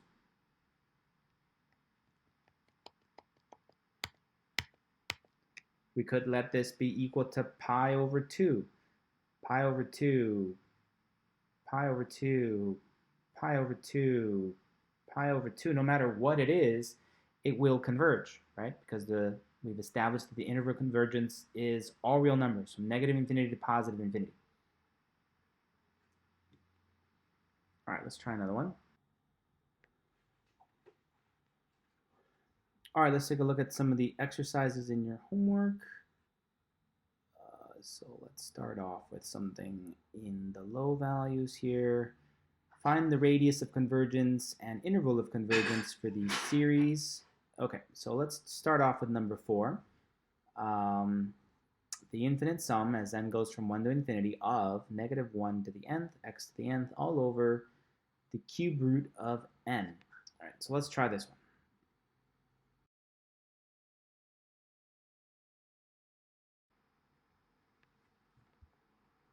Okay, so let's expand this a little bit and again get a sense of what this is asking. So this, if we expand it for n equals to 1, we're going to start off with a minus, so we'll end up with a negative. To the 1, we'll get x to the power of 1, and then the cube root of 1. So we'll just have a 1 there. So this will just become minus x for that first term. 1 there, 1 there, 1 there. Okay, when n equals to 2, then this becomes a positive, so we'll have a plus. And then we'll end up with an x squared all over the cube root of 2. And then when n equals to 3, well, then this will become minus, so we'll start alternating. And then this will become x to the third power all over the cube root of 3, then plus x to the fourth power over the cube root of 4, minus x to the fifth power over the cube root of 5, plus dot, dot, dot, dot, dot, dot, dot, right? So this is a function. F of x equals to all of this. And we want to determine for what values of x does this infinite sum converge. Obviously, there's the easy one, right? We keep talking about the easy answer. Let x equal to 0 in this case. Well, then that's going to converge. But is there anything else? Is there a different value? Okay, so in order to test that, the ratio test becomes very handy in this section. Let's ratio test it. Okay, so we're going to do the limit as n goes to infinity of the absolute value of, and now I'm going to copy this in the denominator, negative 1 to the nth power, x to the nth power, all over the cube root of the nth, right? That's in the denominator. And in the numerator, there's going to be another fraction where each one of these is raised to the power of n plus 1. So negative 1 to the power of n plus 1, and then x to the n plus 1, and then the cube root of n plus 1. All of that in absolute values. So again, we're going to multiply the numerator times the reciprocal of the denominator. So I'm going to simplify that a little bit and rewrite this as negative 1 to the power of n plus 1 times x to the power of n times x to the power of 1. Just go ahead and separate that. And I'll have the cube root of n plus 1 here, times multiplying it times the reciprocal of the denominator. We'll end up with the cube root of n divided by negative 1 to the nth power, x to the nth power, all in absolute values. Okay, so now this guy can definitely cancel with that guy. And then these two have the same cube root, so they can't be canceled, but we can at least tuck them in under one happy root. Again, remembering that n is counting numbers, 1, 2, 3, 4, 5, then this is definitely going to be a positive number, right? The nth root of whatever this is some positive number, and so is this, right? It's going to be the cube root of 1, the cube root of 2, the cube root of 4, the cube root of 5. So this will definitely be some positive number, some positive number. They are not affected by the absolute values. And then these are just alternating between negative 1 and 1, negative 1 and 1. So the absolute value will kind of eliminate that. And so this can simplify as the limit, as n goes to infinity, of just this. We have cube root of n all over the cube root of n plus 1. And then there's also this x, which cannot be pulled out of the absolute values because we have no idea what x is, times the absolute value of x. Okay, now this can be brought in to one big happy root, be the limit as n goes to infinity of the cube root of n over n plus 1 times the absolute value of x. Okay, well, this guy here, this is going to be continuous on, okay, if we think about what this is, it's going to be a 1 in here. So we're allowed to interchange these, plug this into there. It'll be the cube root of whatever this limit is, as long as this function is continuous at that point. So let's come back to that over here, n plus 1, as n goes to infinity, and times, and then we have this absolute value there. So let's multiply this by 1 over n, and so we'll end up with the limit. this is going to be equal to the limit as n goes to infinity of 1 over 1 plus 1 over n. So we can see that this whole thing is going to be 1, and we were allowed to interchange these, right? So this was like the limit as n goes to infinity, and we have some function of some equation here of n over n plus 1, like that. And we said, well, let's interchange this in there and then find the value of the function. And we're allowed to do that as long as the function is continuous at that point, which it is. Right? So this is going to be that. This whole thing goes toward 1.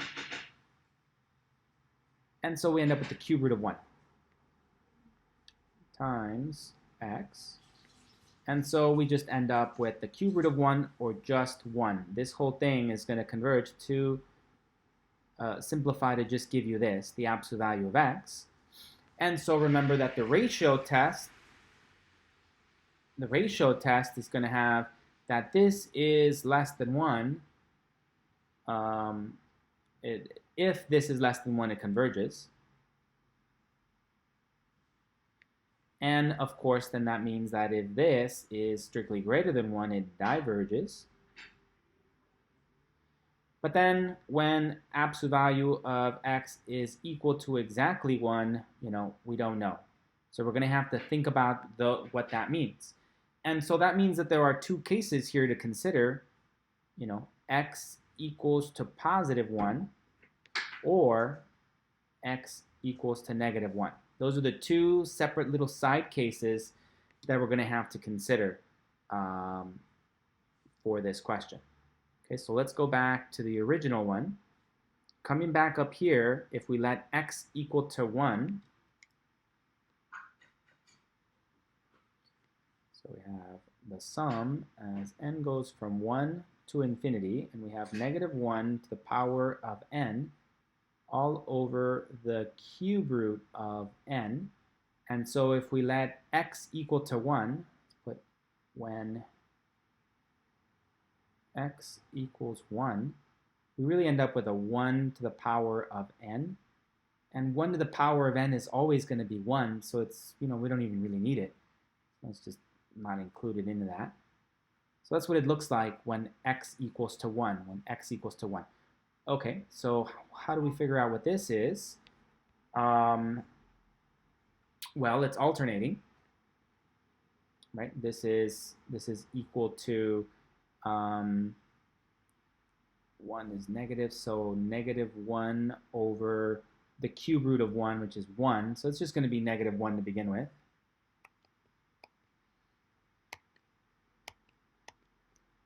First term is just negative 1. When it's 2, we end up with a plus. 2, we end up with a plus.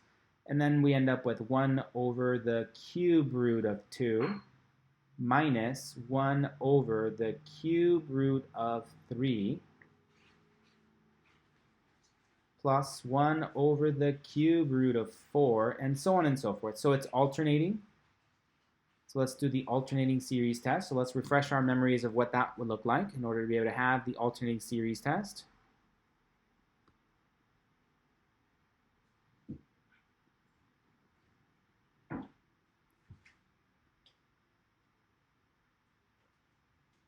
So we need to establish that it's decreasing and that the limit converges to 0. Right? If we can do that, we can use the alternating series test to establish that it converges. That it is convergent. Okay, so establish that it is decreasing.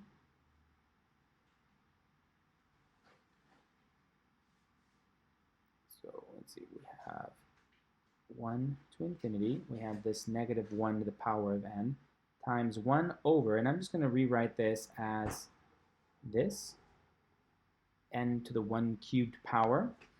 Okay, so then consider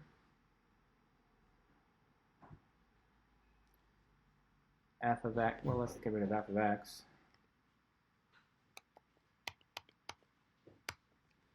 Consider g of x, which is equal to x to the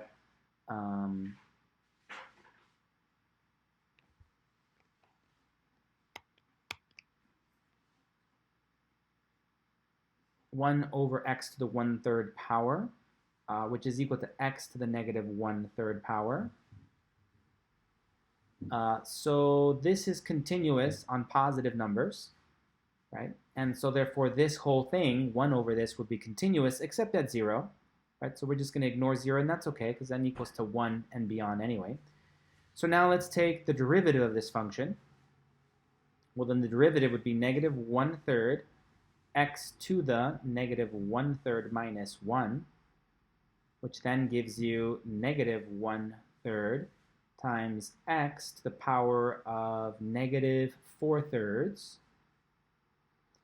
The negative in the exponent just means that we flip it upside down and rewrite it as this. Negative 1/3 times 1 over x to the positive 4/3. And so this part here is always going to be positive for input values that are positive. Remember, we're only concerned for n equals to 1, 2, 3, 4, 5, positive values. For positive values of x, this is positive, so this whole thing is positive. So we've established that the derivative is always negative. Right? So derivative is always negative, less than 0, for x greater than 0 at least. That's all we're interested in. So we've established then that means that it's decreasing. So that means that g of x is decreasing for x greater than 0. And so that means that the sequence 1 over n to the 1/3 power is also decreasing. Okay, so that was part of it. Show that for the alternating series test, if we had this sequence,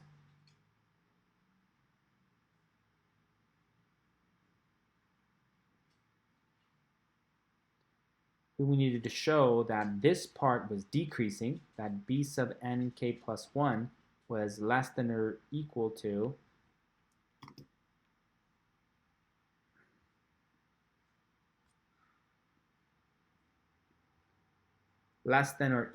b sub n, right? So we've established that part, and we just have to show that part, and that part should be easy.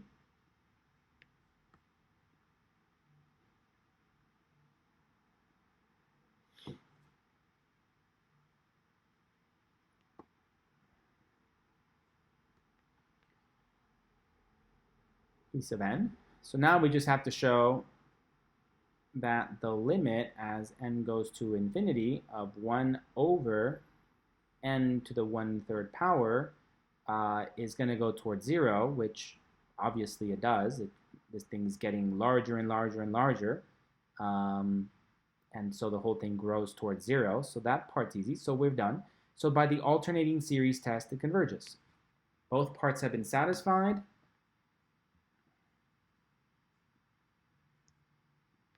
Right, here's our alternating series. We've established that it is decreasing. We took its derivative and showed that it was negative.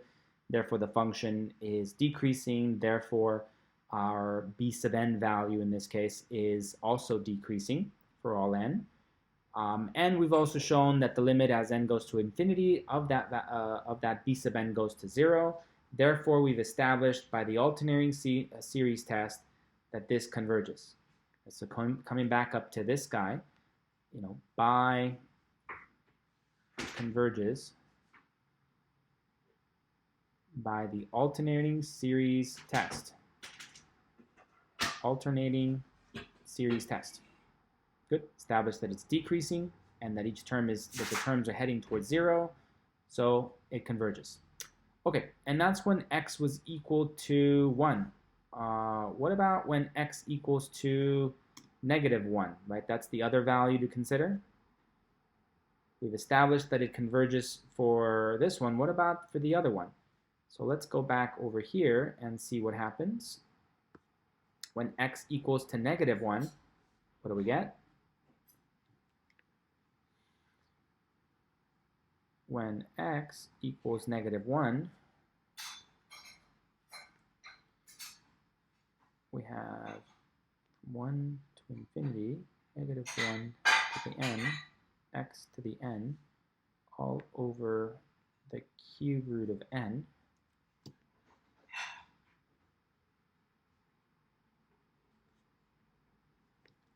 So when x equals -1, then we're just going to have this, n goes from 1 to infinity of -1 to the n, and now x gets replaced by -1 as well, raised to the n, all over the cube root of n. And so when n equals to 1, we get 1 times -1, so we end up getting a positive 1. When n equals to 2, this gets squared, that gets squared, so we end up getting a positive. So now no matter what happens, we're going to get a positive 1. In fact, we can combine these two and tuck them under one happy exponent of power n, since they both have the same exponent, and say that this is equivalent to -1 times -1 the power of n all over the cube root of n. And -1 times -1 is going to be positive 1 to the nth power, positive 1 to the nth power, which just equals to 1 always. So we can just simplify that whole thing and say that this is the case where we're looking at this, 1 over the cube root of n. Does that converge or diverge? All right, well, this one's an easy one. It looks hopefully familiar. We can rewrite it as 1 over n to the 1/3 power. And now this is just a p-series with where p is less than 1. So this is p-series.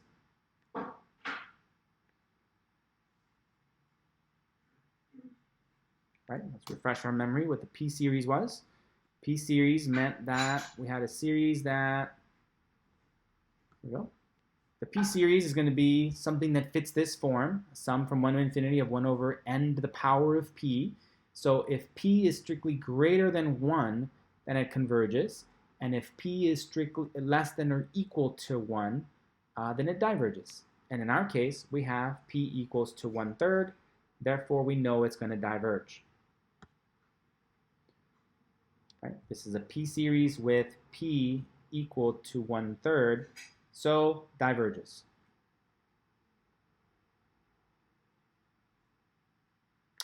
Okay, so big picture then, going back to the original question up here was this one. What happens to this power series? When does it converge? When does it diverge? All right, we did the ratio test. The ratio test told us, the ratio test said this. The absolute value of x is less than 1, it's going to converge. It's strictly greater than 1, it's going to diverge. This establishes a radius of convergence of 1, and it's going to be centered around 0. And so we'll have an interval from -1 to +1, and then we have to test each of the endpoints. Okay, so let me sum that up, I guess. Right, so we had this power series, -1 to the power of n, x to the power of n, all over the cube root of n.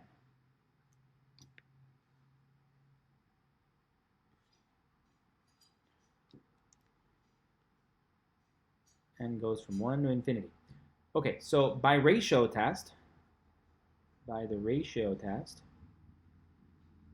we were able to conclude that this guy converges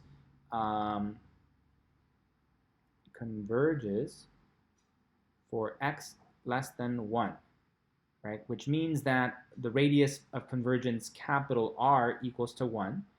And this, by definition, means that it will converge for any x value that's greater than -1 but less than +1, right? And then we had to test the endpoints because, okay, this doesn't tell you anything about when this equals to exactly 1. So we checked when x equals to -1. And so by the alternating series test, we were able to establish that it converges there. right? And then when x equals to positive 1, we were able to establish by the p-series test that it diverged. By p-series, diverged. Okay, so then we were able to come back, because of these two things, we're able to come back here and introduce an equal sign there and leave that alone, that it has to be strictly less than that. It does not converge for 1. So that means that my interval of convergence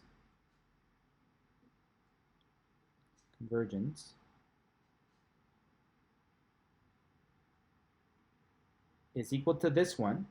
Well, you know what? I shouldn't mix it because then maybe people will mess up. So this part I got from the ratio test, right? So this I got from the ratio test, and then when I combine these two ideas together, bring them together and say that my interval of convergence is then going to be less than or equal to 1, but less than positive 1, or we can write it as negative 1, bracket, including the negative 1, up to positive 1, not including the positive 1, right?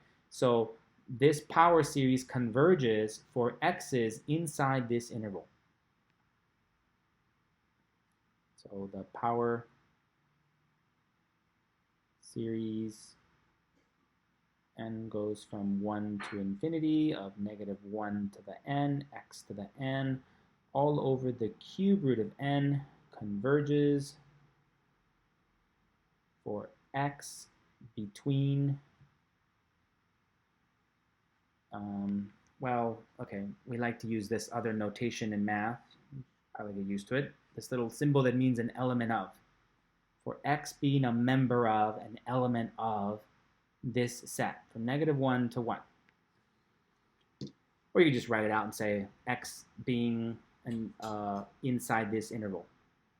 Right? Or we can draw it. That's the other way to present this answer, is say that the solution set, the interval of convergence for x, is going to be this interval that goes from negative 1 to positive 1, right? And then we can say that it converges for any x value inside here. Converges, including the negative 1, not including the 1, and so therefore it diverges out here.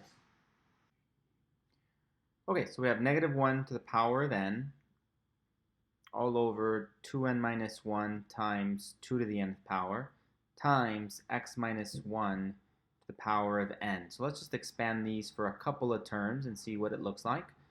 When n equals to 1, we're going to start off with a minus. So we'll have a minus there.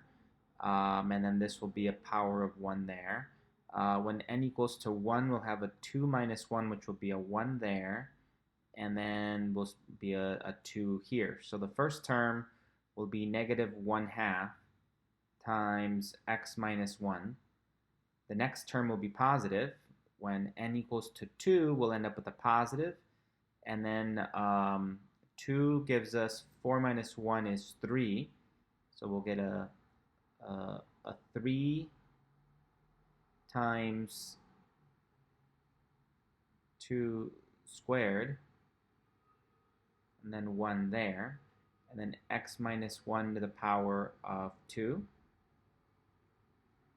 The next term is going to be negative, and we'll end up with 1 over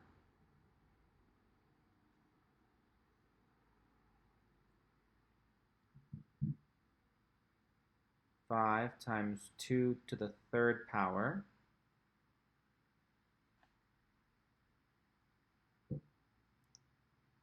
Third power. This is for n equals to 1. This is for n equals to 2. And this is for n equals to 3. And there we see the pattern. Dot, dot, dot, dot, dot, dot, dot. Okay, we want to know, when does this converge? When does this diverge? For what values of x does this power series converge or diverge, right? That's our goal. Obviously, there's the easy answer. The easy answer, if you just had to find one, would be just to make that equal to x equals to 1. If I let x equal to 1, x equal to 1, x equal to 1, every single term is going to have a 0, and so the whole thing converges, right? All these terms out to infinity are going to have to multiply by something that equals 0. 0 to the power of anything is 0. So we would end up with something that converges for sure if x equals to 0. But we want to find more interesting cases than that. All right, so we're going to apply our ratio test as we've been doing so far. Again, let me refresh your memory on the ratio test.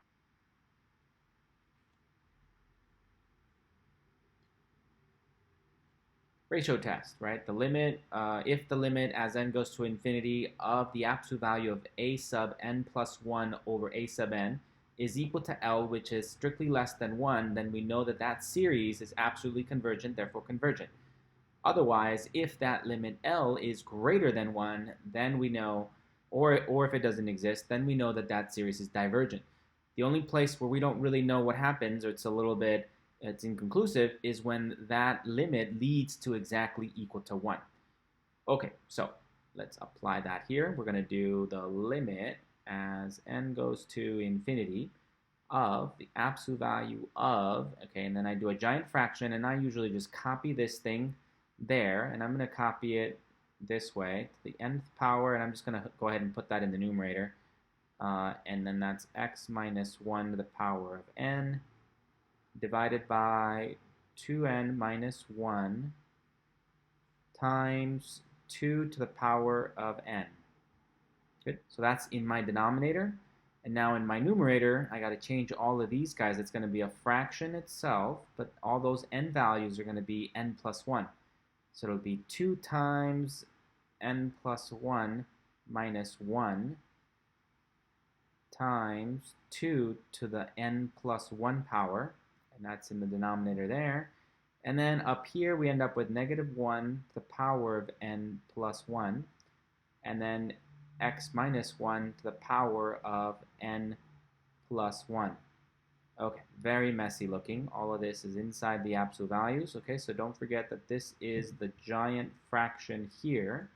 And then we have this fraction in the numerator that represents a sub n plus 1. And then we have this other giant fraction in the denominator, which just represents a sub n. Right? So this is a sub n plus 1 divided by a sub n. And this is what we have to simplify. Okay, so first thing, simplest thing to simplify is that we have a giant fraction in the numerator, a giant fraction in the denominator. The way to simplify this is to multiply the numerator times the reciprocal of the denominator. And along the way, we can simplify some of these things as well. So I'm going to go ahead and distribute this 2 in there and in there. I'm going to separate these powers, the power 2 to the power of n times 2 to the power of 1. And then I'm going to separate these as well. Okay, so I'll have a few things that'll be a little bit simpler. Limit as n goes to infinity of, and I'll still have this giant absolute value. And then the first fraction is going to end up being 2n plus 2 minus 1 plus 2 minus 1 is just going to be plus 1. Right? 2n plus 2 minus 1 is just going to be 2n plus 1. And then that gets multiplied by 2 to the nth power times 2 to the first power, separating these exponents. And then in the numerator, I'll have negative 1 to the power of n plus 1 times, and then again I'm going to separate these as x minus 1 to the power of n times x minus 1 to the power of 1. Okay, that's just simplifying this part of it. So now times, and now it's the reciprocal of the denominator, so I'll have a 2n minus 1 term there times a 2 to the nth term divided by a negative 1 to the nth power and an x minus 1 to the power of n, all in absolute values. Okay, good. So now some stuff will cancel. X minus 1 to the power of n, x minus 1 to the power of n, those will reduce. 2 to the nth power, that will reduce with 2 to the nth power, that will reduce. This one and this one does not cancel, so be careful there. You know, they're not the same, they're not identical terms, and this is not a factorial, so we're not going to expand it out like we would in other cases. Okay, so now this term is just alternating positive, negative, positive, negative, positive, negative, and so is this one, positive, negative, positive, negative. Okay, so let's rewrite this, and we've simplified it a little bit. This is still going to become the absolute value of -1 to the power of n plus 1 times, and now we have x minus 1, and then another 2n minus 1. And then in the denominator, the only thing that has survived is this term, and that one. So we have a 2n plus 1 factor times just the 2 to the power of 1 times a -1 to the nth power in absolute values. Okay, so this term can only ever be positive. Remember, n can only be counting numbers. 1, 2, 3, 4, 5, 6, 7. And so any value of n you put in here, doubling it -1, it's never going to be negative, right? And this term is never going to be negative. And 2 is a positive number. It can't be negative. So the only thing that gets affected by these absolute values is potentially this term, since we don't know what x is. And these guys, well, if we apply the absolute value to them, they're always going to be positive. Okay? So what we can do is simplify this way. This becomes the limit as n goes to infinity of, and we can pull out these terms outside the absolute values and say that it's just going to be equal to 2n minus 1 all over 2n plus 1 times, and then, well, I can pull out the 1/2 or leave it this way, x minus 1 inside the absolute values still, so it's still inside the absolute values, divided by 2. Good. So this term has disappeared, and so has this one, because they are just alternating between positive and negative, positive and negative. And so when we apply the absolute values, we know we're just going to get a positive number, and so we can just say it's 1, and so that's why it disappears. Okay, so this guy now, notice that the limit is as n goes to infinity. There is no n here, right? So this part of it is not affected by that. Okay, so what happens as n goes to infinity? Well, we can just do one of our little tricks from the previous semester, right? Like multiply numerator and denominator by 1 over n by 1 over n. And so we would end up with the limit as n goes to infinity of 2 minus 1 over n all over 2 plus 1 over n times the absolute value of x minus 1 all over 2. And so the limit as n goes to infinity, well, as n goes to infinity, this gets infinitely close to 0. This gets infinitely close to 0. So the whole thing goes to 2 over 2, which is just going to be a 1. Okay, so that limit, once we apply to the limit, it really just turns into 1 times whatever this is. And so we can just say it's equal to x minus 1 over 2. Now, if you remember the ratio test was all about whether this limit was some constant that was less than 1 or greater than 1. So it will converge for any values that are less than 1. Right? That's what the ratio test indicated. The ratio test indicated that if the limit as n goes to infinity, the absolute value of this ratio was equal to some constant that's less than 1, then the series converges. If it's greater than 1, then the series diverges. Okay, so back to this guy. By the ratio test, we know that this guy is going to converge whenever this is less than 1. By the ratio test, we know that that our power series converges whenever it's true that x minus 1 over 2 is less than 1. Okay, So if we multiply both sides by the 2, we get that that must mean that x minus 1 is less than 2. When we see this notation, this is where the radius is. The radius of convergence, capital R, is then equal to 2. Right? We've trapped the x minus 1, and if you remember, our power series was a power series about x minus 1. Right? So once we've identified this little part, the factor in the term, the part that is being raised to a power of n that involves x, the x term being raised to a power of n, or x plus or minus a constant being raised to the power of n, right? This little part here, once we've identified that within absolute values, we've identified our radius of convergence. Right? So we've established that our power series converges whenever this is true by the ratio test. So we have the value of R, which means that the interval of convergence will be found this way. By definition, this means that whatever this is inside the absolute values must be trapped between -2 and +2. So now if we add 1 to all three parts of this inequality,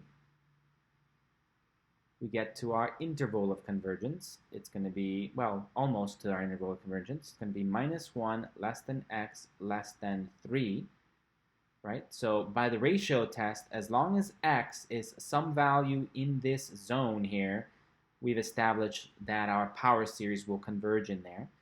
What remains to be determined is what happens at the endpoints, right? Don't forget about the endpoints.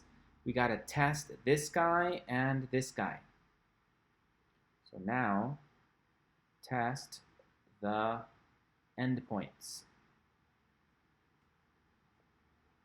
Okay, so kind of like a separate little thing. We got to consider what happens when x equals to -1.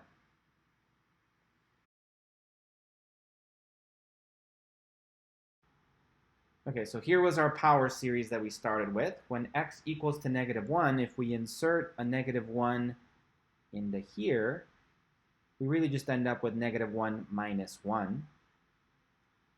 And so now we would end up with the sum as n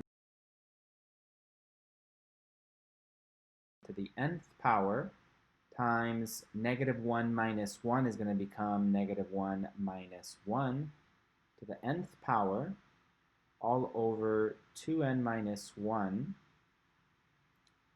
2 to the nth power, which then becomes -1 to the nth power times -2 to the nth power. Well, they both have the same exponents of n, so we can kind of remove that and multiply these two together. So it'll simplify this way. 2n minus 1, 2 to the nth power.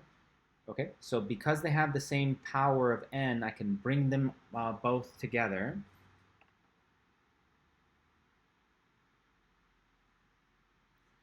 And say that this is n goes from 1 to infinity of just -1 times -2 to the power of n all over 2n minus 1, 2 to the nth power. And now -1 times -2 just becomes +2. So we'll end up with 1 to infinity of 2 to the nth power all over 2n minus 1, 2 to the nth power. And now we can reduce these. This and that canceled. So now it simplifies to just figuring out what this is. So now we just have to figure out if this converges or diverges. 1 over 2n minus 1. Okay, so let this a sub n equal to 1 over 2n minus 1.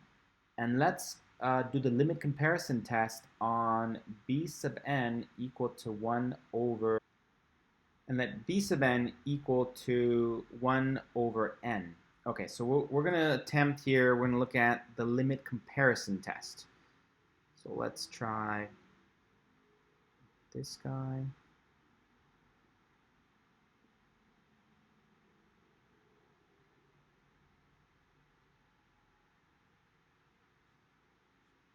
The limit comparison test, right? Suppose that we have this series, a sub n, and this other series, b sub n, and the series are positive terms, so they all have to have positive terms.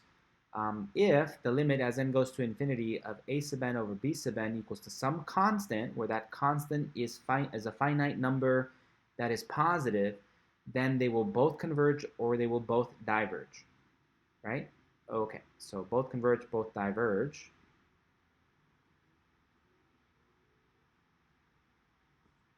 So I'm comparing it to this one because it's an easy one to determine if it's going to converge or diverge.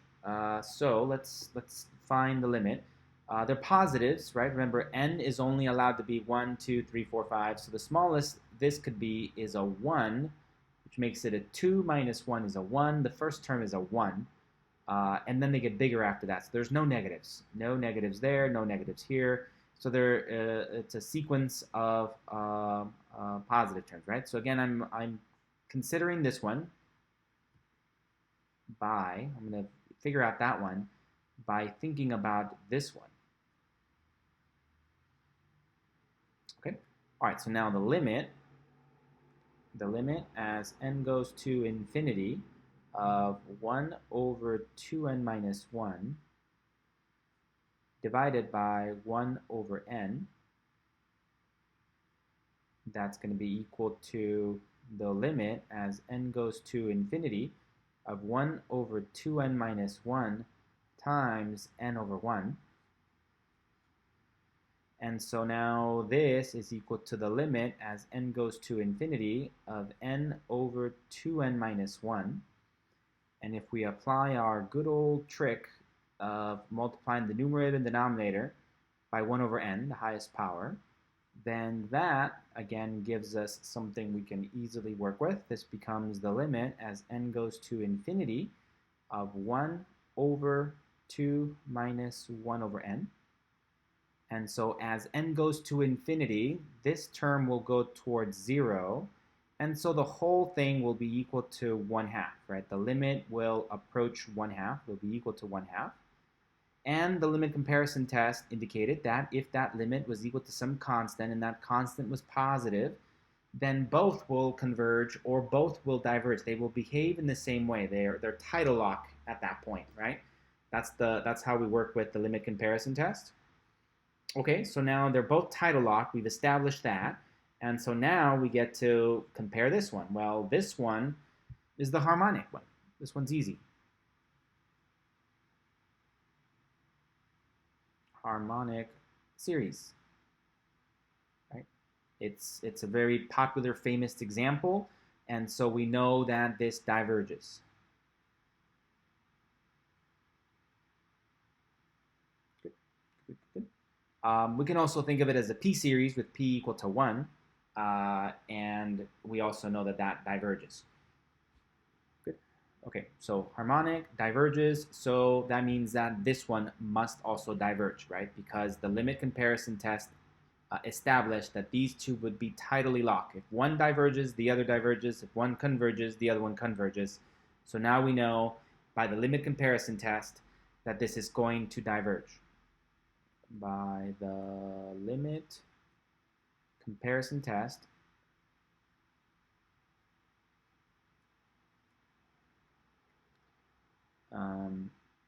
diverges.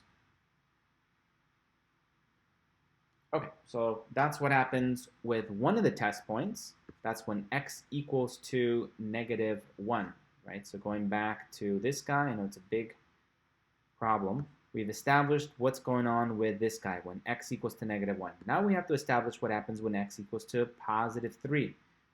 So coming back up here, what about when x equals to +3? Okay, so we have our power series as given to us. Looks like this, -1 to the nth power x minus 1 to the nth power all over 2n minus 1, 2n minus 1, 2 to the nth power. Okay, so when x equals to 3, we're going to take that x and we're going to put it right in there and figure out if that new resulting series is going to converge or diverge and goes from 1 to infinity. We have negative 1 to the power of n. If we put a 3 in there, we'll end up with 3 minus 1 to the nth power all over 2n minus 1 times 2 to the nth power. And 3 minus 1 to the nth power, that's just going to be 2 to the nth power. 2 to the nth power. And then there's this 2 to the nth power, so we can see that that's going to cancel. And so what I'll end up with is this guy.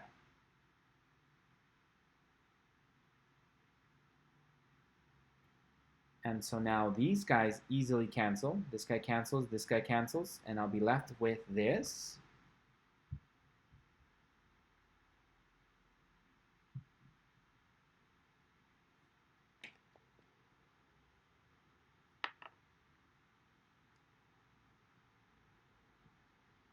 Infinity of negative 1 to the nth power all over 2n minus 1. Okay, and so let's apply the alternating series test to this. Alternating series test. And let's refresh our memories on that one. So the alternating series test is here. So if we can separate the part that alternates times the rest of it, and now that rest of it, we need to establish that it is decreasing, and we need to establish that the limit as n goes to infinity of that part of it is equal to 0. I think both are easy to do in this case. So if we separate it, then we'd have this part. So we'd have, let's push it over here. This is going to be the limit as n goes from 1 to infinity, and we'll have the part that alternates times the rest of it, 2n minus 1. Okay, and so this is that b sub n part, right? And so we just need to show that it is decreasing,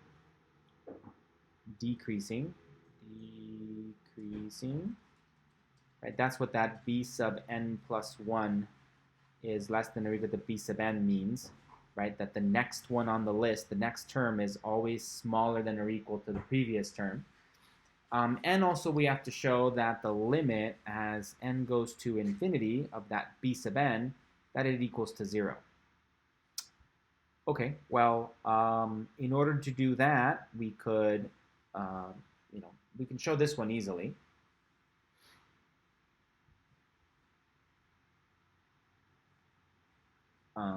N plus 1 is always bigger than n for n equals to positive counting numbers. 1, 2, 3, 4, 5, 6. Right? So adding 1 is always bigger than or equal to. Let's just toss that equal in there for free. And then we want to say that if we multiply everything by 2,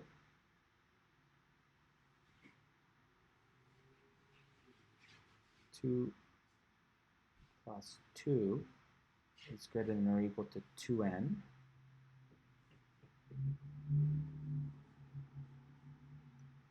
And then if we subtract everything minus 1, 2n plus 1 is greater than or equal to 2n minus 1.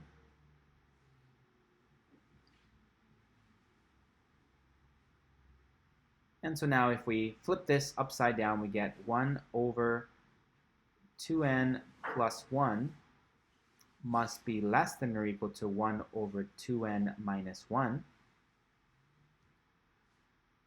Right? And so this is, let's just move this a little bit. Let's just move this out a little bit. This is equal to 1 over 2n plus 2 minus 1. It's less than or equal to 1 over 2n minus 1. And if we factor out that 2, we get 1 over 2 n plus 1 minus 1 less than or equal to 1 over 2n minus 1. Good. Okay. And so this guy is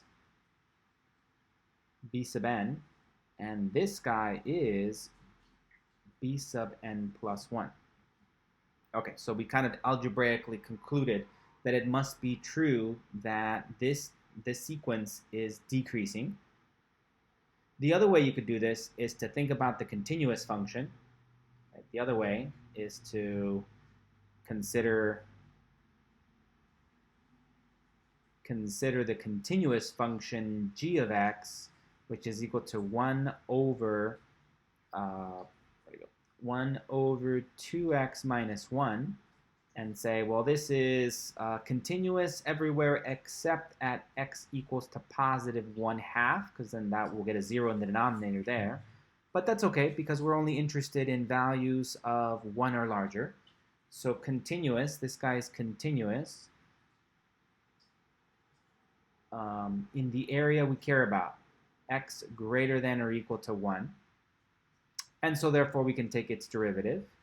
If we take its derivative, we'll end up with negative 1 times 2x minus 1 to the power of negative 2, which is the same thing as negative 1 all over 2x minus 1 squared. And so this part's always positive. This part is always positive. And this is negative, of course.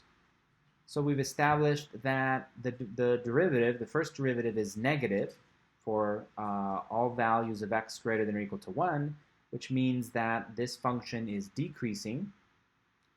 So we've established that g of x is decreasing for the continuous values of x greater than or equal to 1. And it just so happens that when we plug in the counting numbers n into here, we'll end up with the exact sequence we were interested in, right? So this also concludes that g of, we've also established that g of n is decreasing.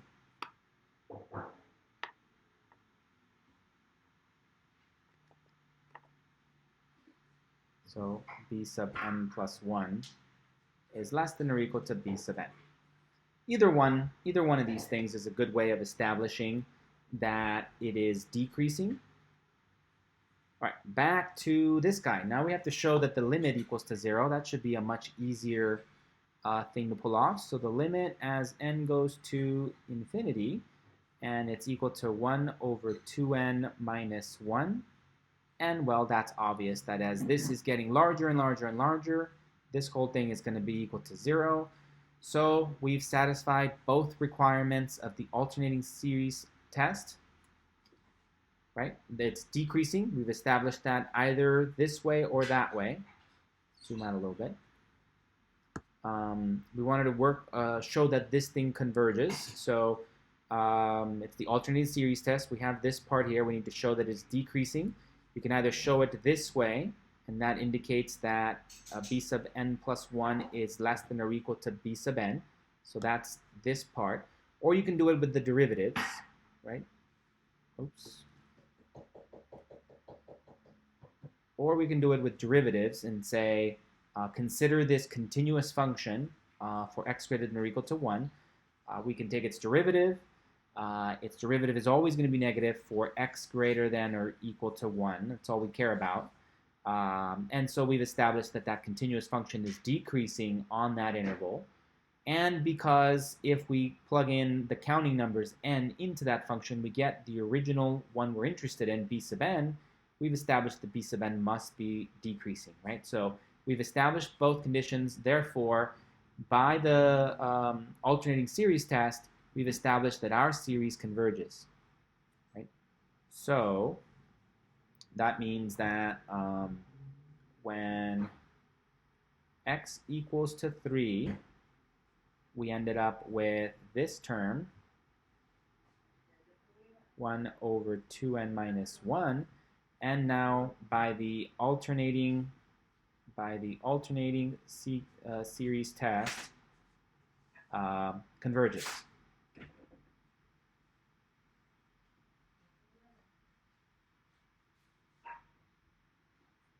Okay, it's a big problem, big exercise with lots of parts running around, so it's easy to get lost. Let's do like a really quick recap of what's happening. The original question was this one, right? So let me recap the whole thing. This was the original question. Establish the interval of convergence for this thing. When does it converge? When does it diverge? What's the radius of convergence? All that stuff. Okay, we can expand it a little bit and get a sense of what this series looks like. But okay, so we jump right into our ratio test, right? So this is the ratio test. We do a sub n plus 1 over a sub n, like this, in absolute values. We simplify, distribute, cancel, the whole works, and we ended up with this. The ratio test indicates that the series will converge as long as this is strictly less than 1. So we set it to less than 1, and we figure out that this must be the case. That means that r must be positive 2, and x minus 1 in absolute values is less than 2. So that means that by definition, it turns into this. And so we get this. So by the ratio test, we've established so far that as long as x is a value between -1 and 1, the power series will converge. But we're not done yet because the ratio test doesn't give us any information about the outer values here. We don't know what will happen when x equals to exactly -1, and we don't know what's going to happen when x equals to positive 3. So that's why we have to go check those separately. We came over here, we tried x equals to -1, we plug it into there, simplify, we're very careful about how we simplify all this. These guys end up canceling, and we end up with 1 over 2n minus 1. Good. And so now we use the limit comparison test.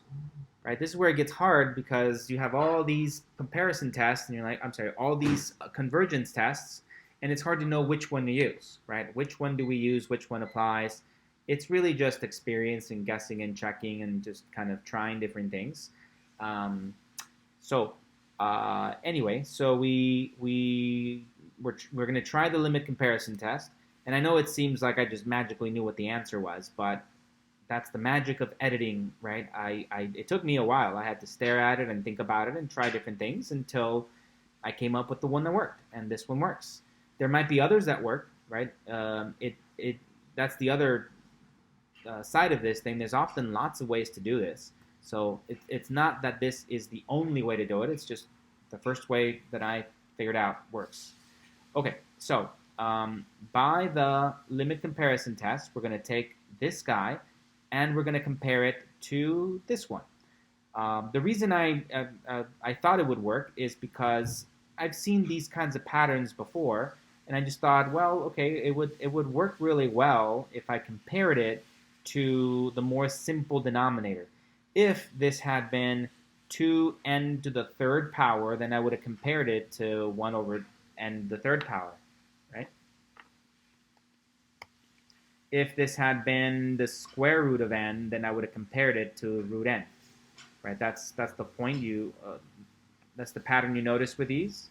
You want to compare it to something that's a little simple, but at the same time, you want a couple of things. You want the thing you're comparing it to be something that you can easily determine whether it converges or diverges.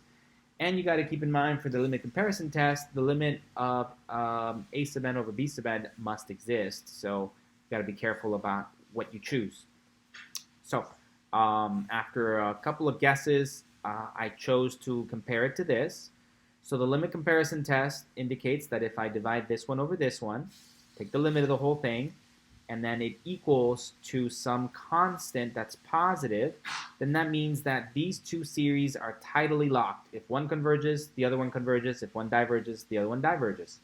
And so we easily can tell that this one diverges because it's the harmonic series. So therefore, this one also diverges, which means that coming back up here, the case of x equals to -1 results in something that diverges. Right? It's not, it fails to converge. The other case to consider is when x equals to positive 3 now. So now we got to come back up here and plug in a positive 3 into there. That simplifies, cancels, reduces. We end up with this guy, and then we can use the alternating series test, and that one easily determines for us that it's going to converge, right? So we can establish that this term here is going towards 0 and it's decreasing. There's a couple ways to do that. But we've established that it satisfies both components of the alternating series test, so it converges. All right, so back to the original question then. The original question was asking us about this power series. So after all this work, we've established that the power series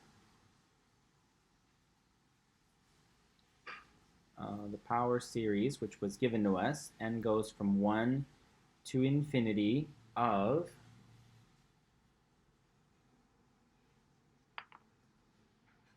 -1 to the nth power all over 2n minus 1, 2 to the nth power, x minus 1 to the nth power, that this guy converges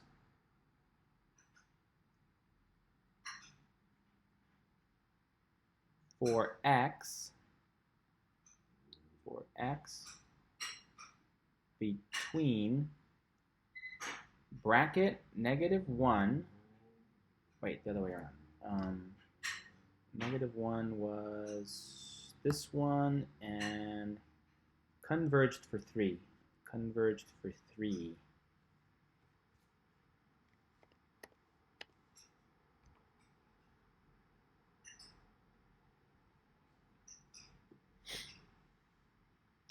For x between -1 and 3, brackets, indicating we include the 3, don't include the -1.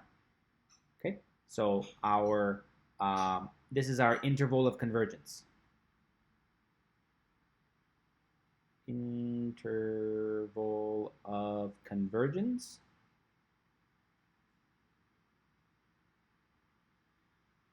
Also notice that the radius of convergence, noted it up here, the radius of convergence was 2, and the center of our interval is 1. Right, so notice that this could be written as x minus 1 less than 2, strictly less than -2. Right, that's another way to write it. And here we can easily tell that the center is the 1. We can also add 1 from all of these, plus 1, plus 1, plus 1, and then we would end up with -1 less than x less than or equal to 3. And so we get to that notation there. So this is just notation. I will accept any one of these things.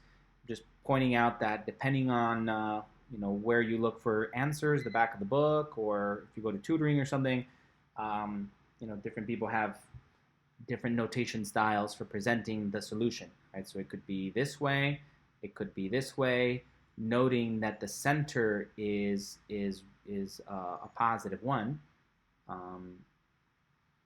and right, another way to point out that the center is a positive 1 is that on the number line, if we graph this guy, here is x, so here is 0, and then we have 1, 2, 3, and then here is -1, and then here is +1. So starting at +1, if we go out 2 units this way, we get to 3, and so we want to include the 3, so we want to include that 3 there. And then if we go out 2 units this way, so 2 units that way, and then 2 units this way, we get to the other value, which is that -1. So +1 is in the center. Right? That's why we say this power series is centered at 1. And it stretches out by 2 units this way and 2 units this way. And we have our interval of convergence. That's this guy. interval of convergence. So by description then, that must mean that everything else out here, any x value out here or out here, it must mean that that power series diverges there. So diverges out here, right? Anywhere including, up to and including that -1 diverges. And then over here, not including the 3, but anything greater than the 3 diverges. All right, let's try one last one. How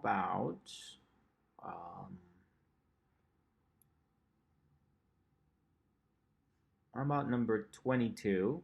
It has yet another variable, as if we didn't have enough variables. They're tossing in an extra one. Let's try number 22.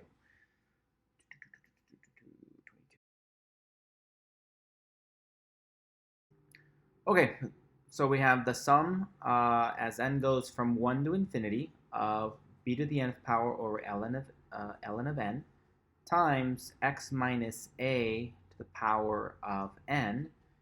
So they threw in one extra variable here. We have this constant b, which we are told has to be some positive value. B is equal to some positive constant. Okay, so let's go about our normal process here. Let's jump into our ratio test. Ratio test. And so that's going to be the limit as n goes to infinity of the absolute value of, and I need a sub n plus 1 over a sub n. So let's put the a sub n down here. So this will be b to the nth power, x minus a to the nth power, divided by ln of n.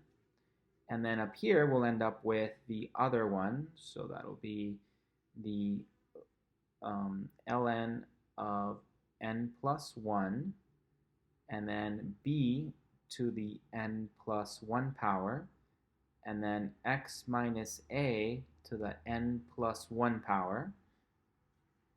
Okay, and again, so that means that this guy is my a sub n plus 1. And that means that this guy over here must be my a sub n. Okay, so let's simplify this. The limit as n goes to infinity of the absolute value of, okay, let's pick off these guys. So that'll be b to the nth power times b to the power of 1.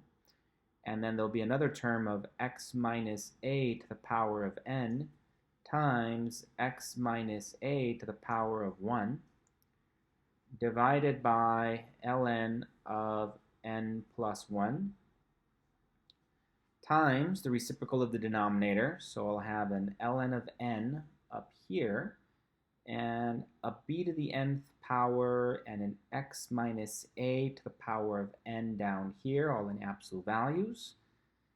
And now these guys will cancel and reduce. B to the nth power, b to the nth power, and then x minus a to the power of n will reduce with x minus a to the power of n. And so the only things that survive are this b, this x minus a, ln of n, and an ln of n plus 1. So if we recall the graph for ln, just a rough sketch, looks like this. We have y, we have x, and so the graph of ln of x, looks like that, where this is 1. So ln of 1 equals to 0. ln of 1 equals 0. Right? So this is the ln of x function. So we can see that we're always going to get a positive output as long as the input is greater than 1. And note that this one starts with a 2. Right? So we're really saying that the first value here is when n equals to 2. So it's definitely going to be positive. Okay, so this is going to be a positive answer. This is going to be a positive answer since it's n plus 1. So the first one here will be ln of 3, then ln of 4, then ln of 5. Okay? All right, so this one's not going to be affected by the absolute values, is my point. Of course, they cannot be canceled, or we have to be careful how we treat these. B was given to us as some positive number. So I don't know what it is. It's going to be some constant. It's kind of it's left out there, but we just know that it's positive. So again, I know it's not being affected by these absolute values. So let's simplify these and pull out whatever is not affected by absolute values. So there is ln of n divided by ln of n plus 1 times, and then there's this b times, and then this has to stay inside the absolute values because we don't know the value of x. We don't know the value of a, for that matter. So we don't really know whether this is a positive or a negative, and it's inside the absolute values, so we just don't have the ability to pull it out yet. So this is what we get. Okay, so now we got to figure out what this is. Again, if you refer to our graph of ln, right, ln is growing that way. So the limit as n goes to infinity, the ln function is going to grow toward infinity as well. So this is getting infinitely large divided by something else that's getting infinitely large. So now just keep in mind though, here n is counting numbers, right? Here n equals 1 or 2 or 3 or 4, dot, dot, dot, dot, dot, dot, dot, dot. Okay, so this is going to have the same fate. It's going to be tied to what happens to the continuous one, the continuous case. So if we let the limit as x goes to infinity of ln of x over ln of x plus 1, so it's a very subtle difference. Here, the x is all real numbers. All real numbers. And let's just stick to x being greater than or equal to 2, because that's all we really care about. Oh, sorry, made a mistake here. N starts at 2, not at 1, so we wouldn't care about that first one. Right? The first value that n can be is a 2, then a 3, then a 4, then a 5, and so on and so forth. That's just because that's the way it was presented to us. Okay, so why do we care about this very subtle transition? Oh, that looks like an x. I was just saying you can't have a 1. Anyway, why do we care about this subtle transition into this one? Well, that's because here, this is a continuous function. These are individual values. And so this is going to be a case where we end up with an infinity over infinity kind of situation. And so we can L'Hopital it, right? We can apply L'Hopital. We can take the derivative of the numerator, right? So if we L'Hopital it, this is going to result in saying that the limit of this is going to be equivalent to the limit of this one. The limit of taking the derivative of the numerator, that's 1 over x, over 1 over x plus 1, right? Okay, so now we can simplify that and say that this is the limit as x goes to infinity of x plus 1 over x, numerator times the reciprocal of the denominator. Okay, and then we can use our good old-fashioned trick of multiplying the numerator and denominator by 1 over x, and we end up with the limit as x approaches infinity of 1 plus 1 over x over 1, and so here we go. This is going to go towards 0, so the whole thing grows toward 1. Okay, so this guy we can show goes towards 1, which means that this guy must also have a limit that grows toward 1, which means that we can get back to the one we were interested in. This guy is going to have a limit of 1. So it converges toward 1 as n goes to infinity. Okay, so if we go back to our, the big picture here, we were trying to figure out the ratio test. We found the limit of a sub n plus 1 over a sub n in absolute values, and we see that it converges to this, or equals this, and we know that if that is less than 0, less than 1, it will converge. So that's what we get. Converges by the ratio test for this part. which means that the absolute value of x minus a is less than 1 over b, and so this is the r value. The radius of convergence r equals to 1 over b. By definition, this means that negative 1 over b is strictly less than x minus a, strictly less than 1 over b.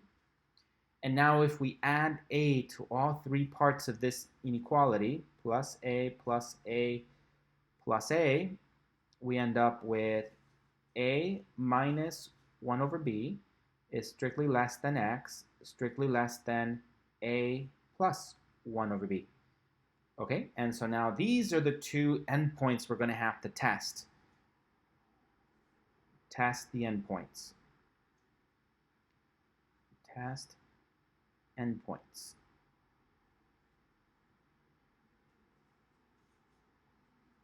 Good, good, good. Okay, so one of those endpoints is going to be this a minus 1b. So let's come back over here.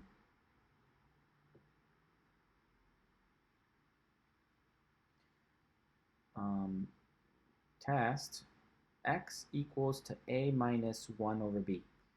All right, so the original power series we were asked to work with starts at 2 to infinity, and we have b to the nth power over ln of b times x minus a to the power of n. And so now we're going to take this value x and plug it right in there and see if the resulting series is something that converges or diverges. So the result is going to be b to the power of n divided by ln of n times, and then we end up with a minus 1 over b minus a raised to the power of n. Right? So I've just replaced the a minus 1 over b for x, and we end up with something that simplifies just a little bit. Those guys cancel. And now what I have left over is going to be n goes from 2 to infinity of b to the nth power over ln of n times negative 1 over b to the power of n. And so now these guys combine, they're being raised to the same power, so I can combine them this way. 2 to the nth power becomes b times negative 1 over b, all of it being raised to the power of n, all of it over ln of n. Okay, and so now b times 1 over b, these guys reduce to just become negative 1. So this is going to be an alternating one, which is a nice hint that maybe the alternating series test might help out here. We end up with negative 1, I'll just go ahead and separate it, negative 1 to the power of n times this other component, which is ln of n. Like this. Okay, so the alternating series test indicates that this is going to converge if this part, right, in the alternating series test, this becomes that b sub n. So we need to show that b sub n is decreasing. B sub n plus 1 is less than or equal to b sub n. And we need to show that the limit as n goes to infinity of b sub n is equal to 0. Pretty easy on both accounts, right? Both cases here. So for part 1, to show that it is decreasing, right, consider the continuous function. Consider the g of x function equal to 1 over ln of x. Well, then that means that g of x is really equal to ln of x raised to the negative 1 power. And that's certainly continuous for, at least for x greater than 2. That's all we really care about. Continuous on that interval. So we can take a derivative. And so the derivative with respect to x is going to be negative 1 times ln of x raised to the negative 2 times the derivative of the inside part gets us another term of 1 over x. And so this thing simplifies as negative 1 over x ln of x. right? Now, ln x for x greater than 2 is always positive, right? So this term down here is always going to be positive for x greater than or equal to 2 at least. We don't need to care about what happens other than that. And the numerator is always negative, right? It's negative 1. So we've established that this derivative is always going to be negative on this interval, which means that our function g of x is always decreasing. So we've established that g of x is decreasing on the interval x greater than or equal to 2. And so noting that if we input the counting numbers, if we input g of n, we're going to get 1 over ln n, which is exactly that guy there, right? So this is establishing for us, thus, that b sub n plus 1 is indeed less than or equal to b sub n. It's also decreasing, or b sub n is decreasing, right? So that part was not bad. The other part we need to show is that the limit goes to 0. Again, shouldn't be a problem. Again, if you just know the graph of an ln function, we see that the limit as n goes to infinity of 1 over ln n, this is growing toward infinity. 1 over something that's getting infinitely large is going to grow towards 0. So both conditions of the alternating series test are satisfied.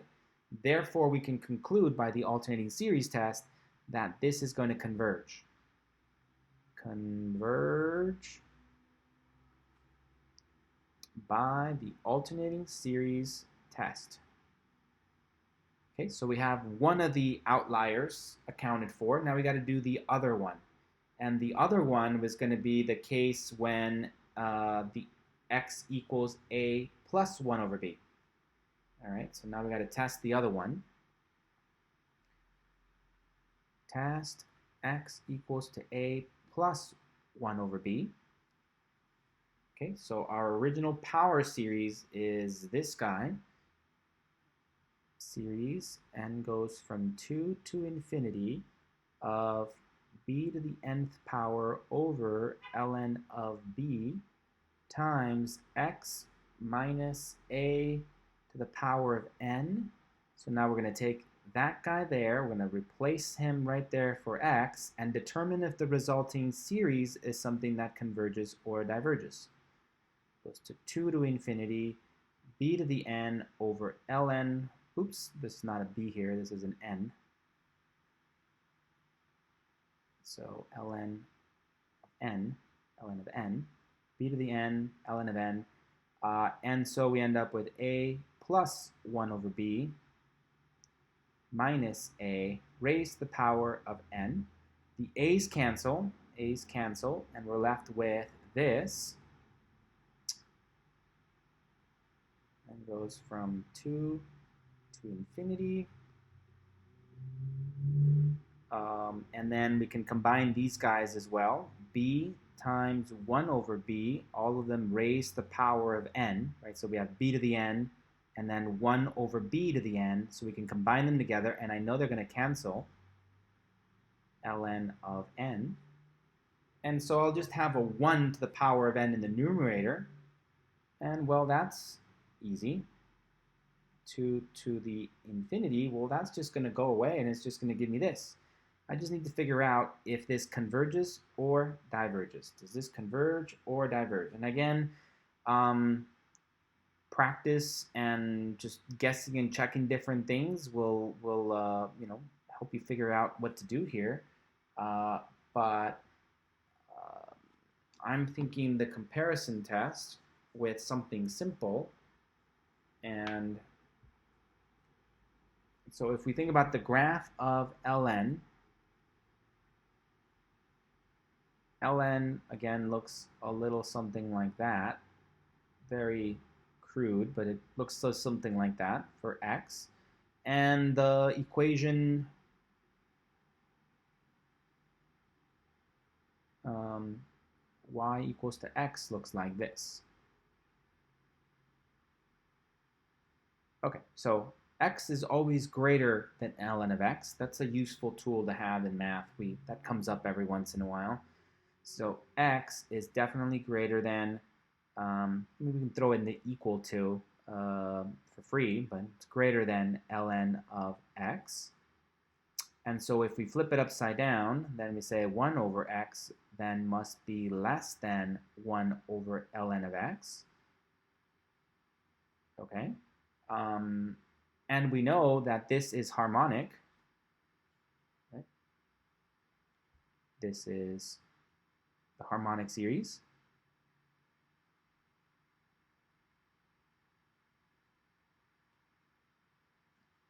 Okay? That diverges. So term by term, this one is smaller than that one on a term by term basis. So therefore, it must be that this one is going to diverge. Diverge. Right? I've used the comparison test. See the description of the comparison test. Okay, so this is what I was using. Suppose that the series a sub n and b sub n are series with positive terms. If the series b sub n is convergent, and it must, sorry, let's choose this one. If the series b sub n is divergent and a sub n is always greater than or equal to b sub n for all n, then it must also be true that the series of a sub n's also diverges. Right? That's the one I was using. So let's see how that matches up with this.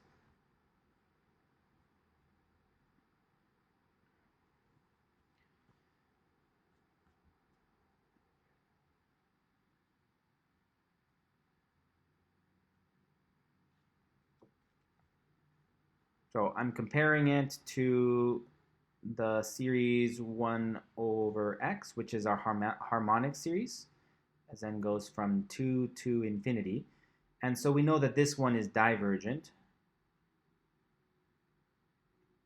And I'm saying that on a term-by-term basis, it's true that this one is always smaller than that one on a term-by-term basis. They're both positive. This is a series of positive terms. It's a series of positive terms, a series of positive terms. This one is always smaller than that one on a term-by-term basis. And this one diverges. Therefore, this one must also diverge, right, by the comparison test. Diverges by the comparison test.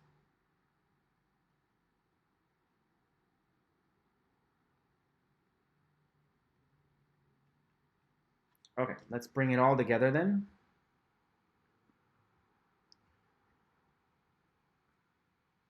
Let's go back over here, the original question. So the original power series is this one. Determine the interval of convergence is the question. Okay, so we use the ratio test. The ratio test, after a bunch of work there, leads us to conclude that it will converge whenever this part equals to less than 1.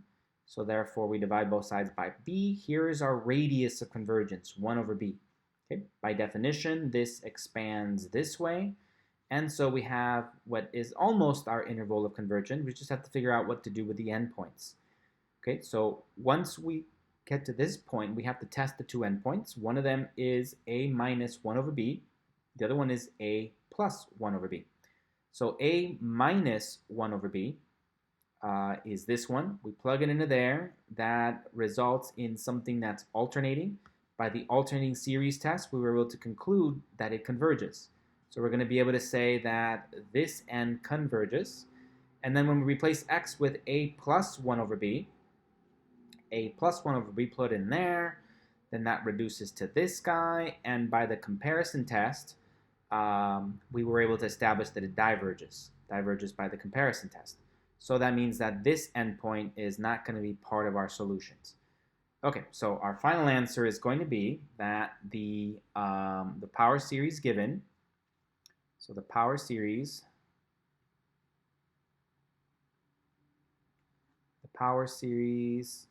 n goes from 2 to infinity of b to the nth power all over ln of n times x minus a to the nth power, this is for b being some constant greater than 0, converges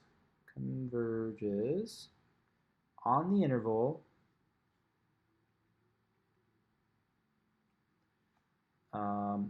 a minus 1 over b, including that endpoint, up to a plus 1 over b, not including that endpoint, right? And that comes from this guy here. Good. We can also say that this is an interval, this is a power series centered at a, right? We can see that from there, right? So some notes, this is a power series centered at a, right? We can see that from there. And we can also see it from here because the center of this interval is a. It's a minus this amount, a plus that amount, right? So on the number line, if we wanted to describe our answer, well, I don't really know what a is, so I don't really know where it is with relation to 0. But I can just arbitrarily just put it somewhere and go, okay, let's call that a. So from that point, we're going to go in this direction by this amount, 1 over b, and we're going to get to this point right there, which is a plus 1 over b. And then we're going to go always in this direction as well. And then in this direction, we're going to get to a minus 1 over b. So therefore, the radius value r, right, the distance from there to there, that distance is going to be r equals to 1 over b. That's the radius. And it's going to be the same as this one. Right? So starting at the center, you go in either direction by a quantity r. That's the radius of convergence. And then that'll give you your interval of convergence. So our power series will converge on this interval for any x value chosen inside this interval, including this endpoint, but not including this endpoint. Any x value in there will result in a series that does converge. We don't know what the answer is, but we know it definitely will converge. Okay, so hopefully that's enough to get you started on your homework. As usual, please let me know if you're stuck with anything so we can meet up and go over it. Okay, good luck.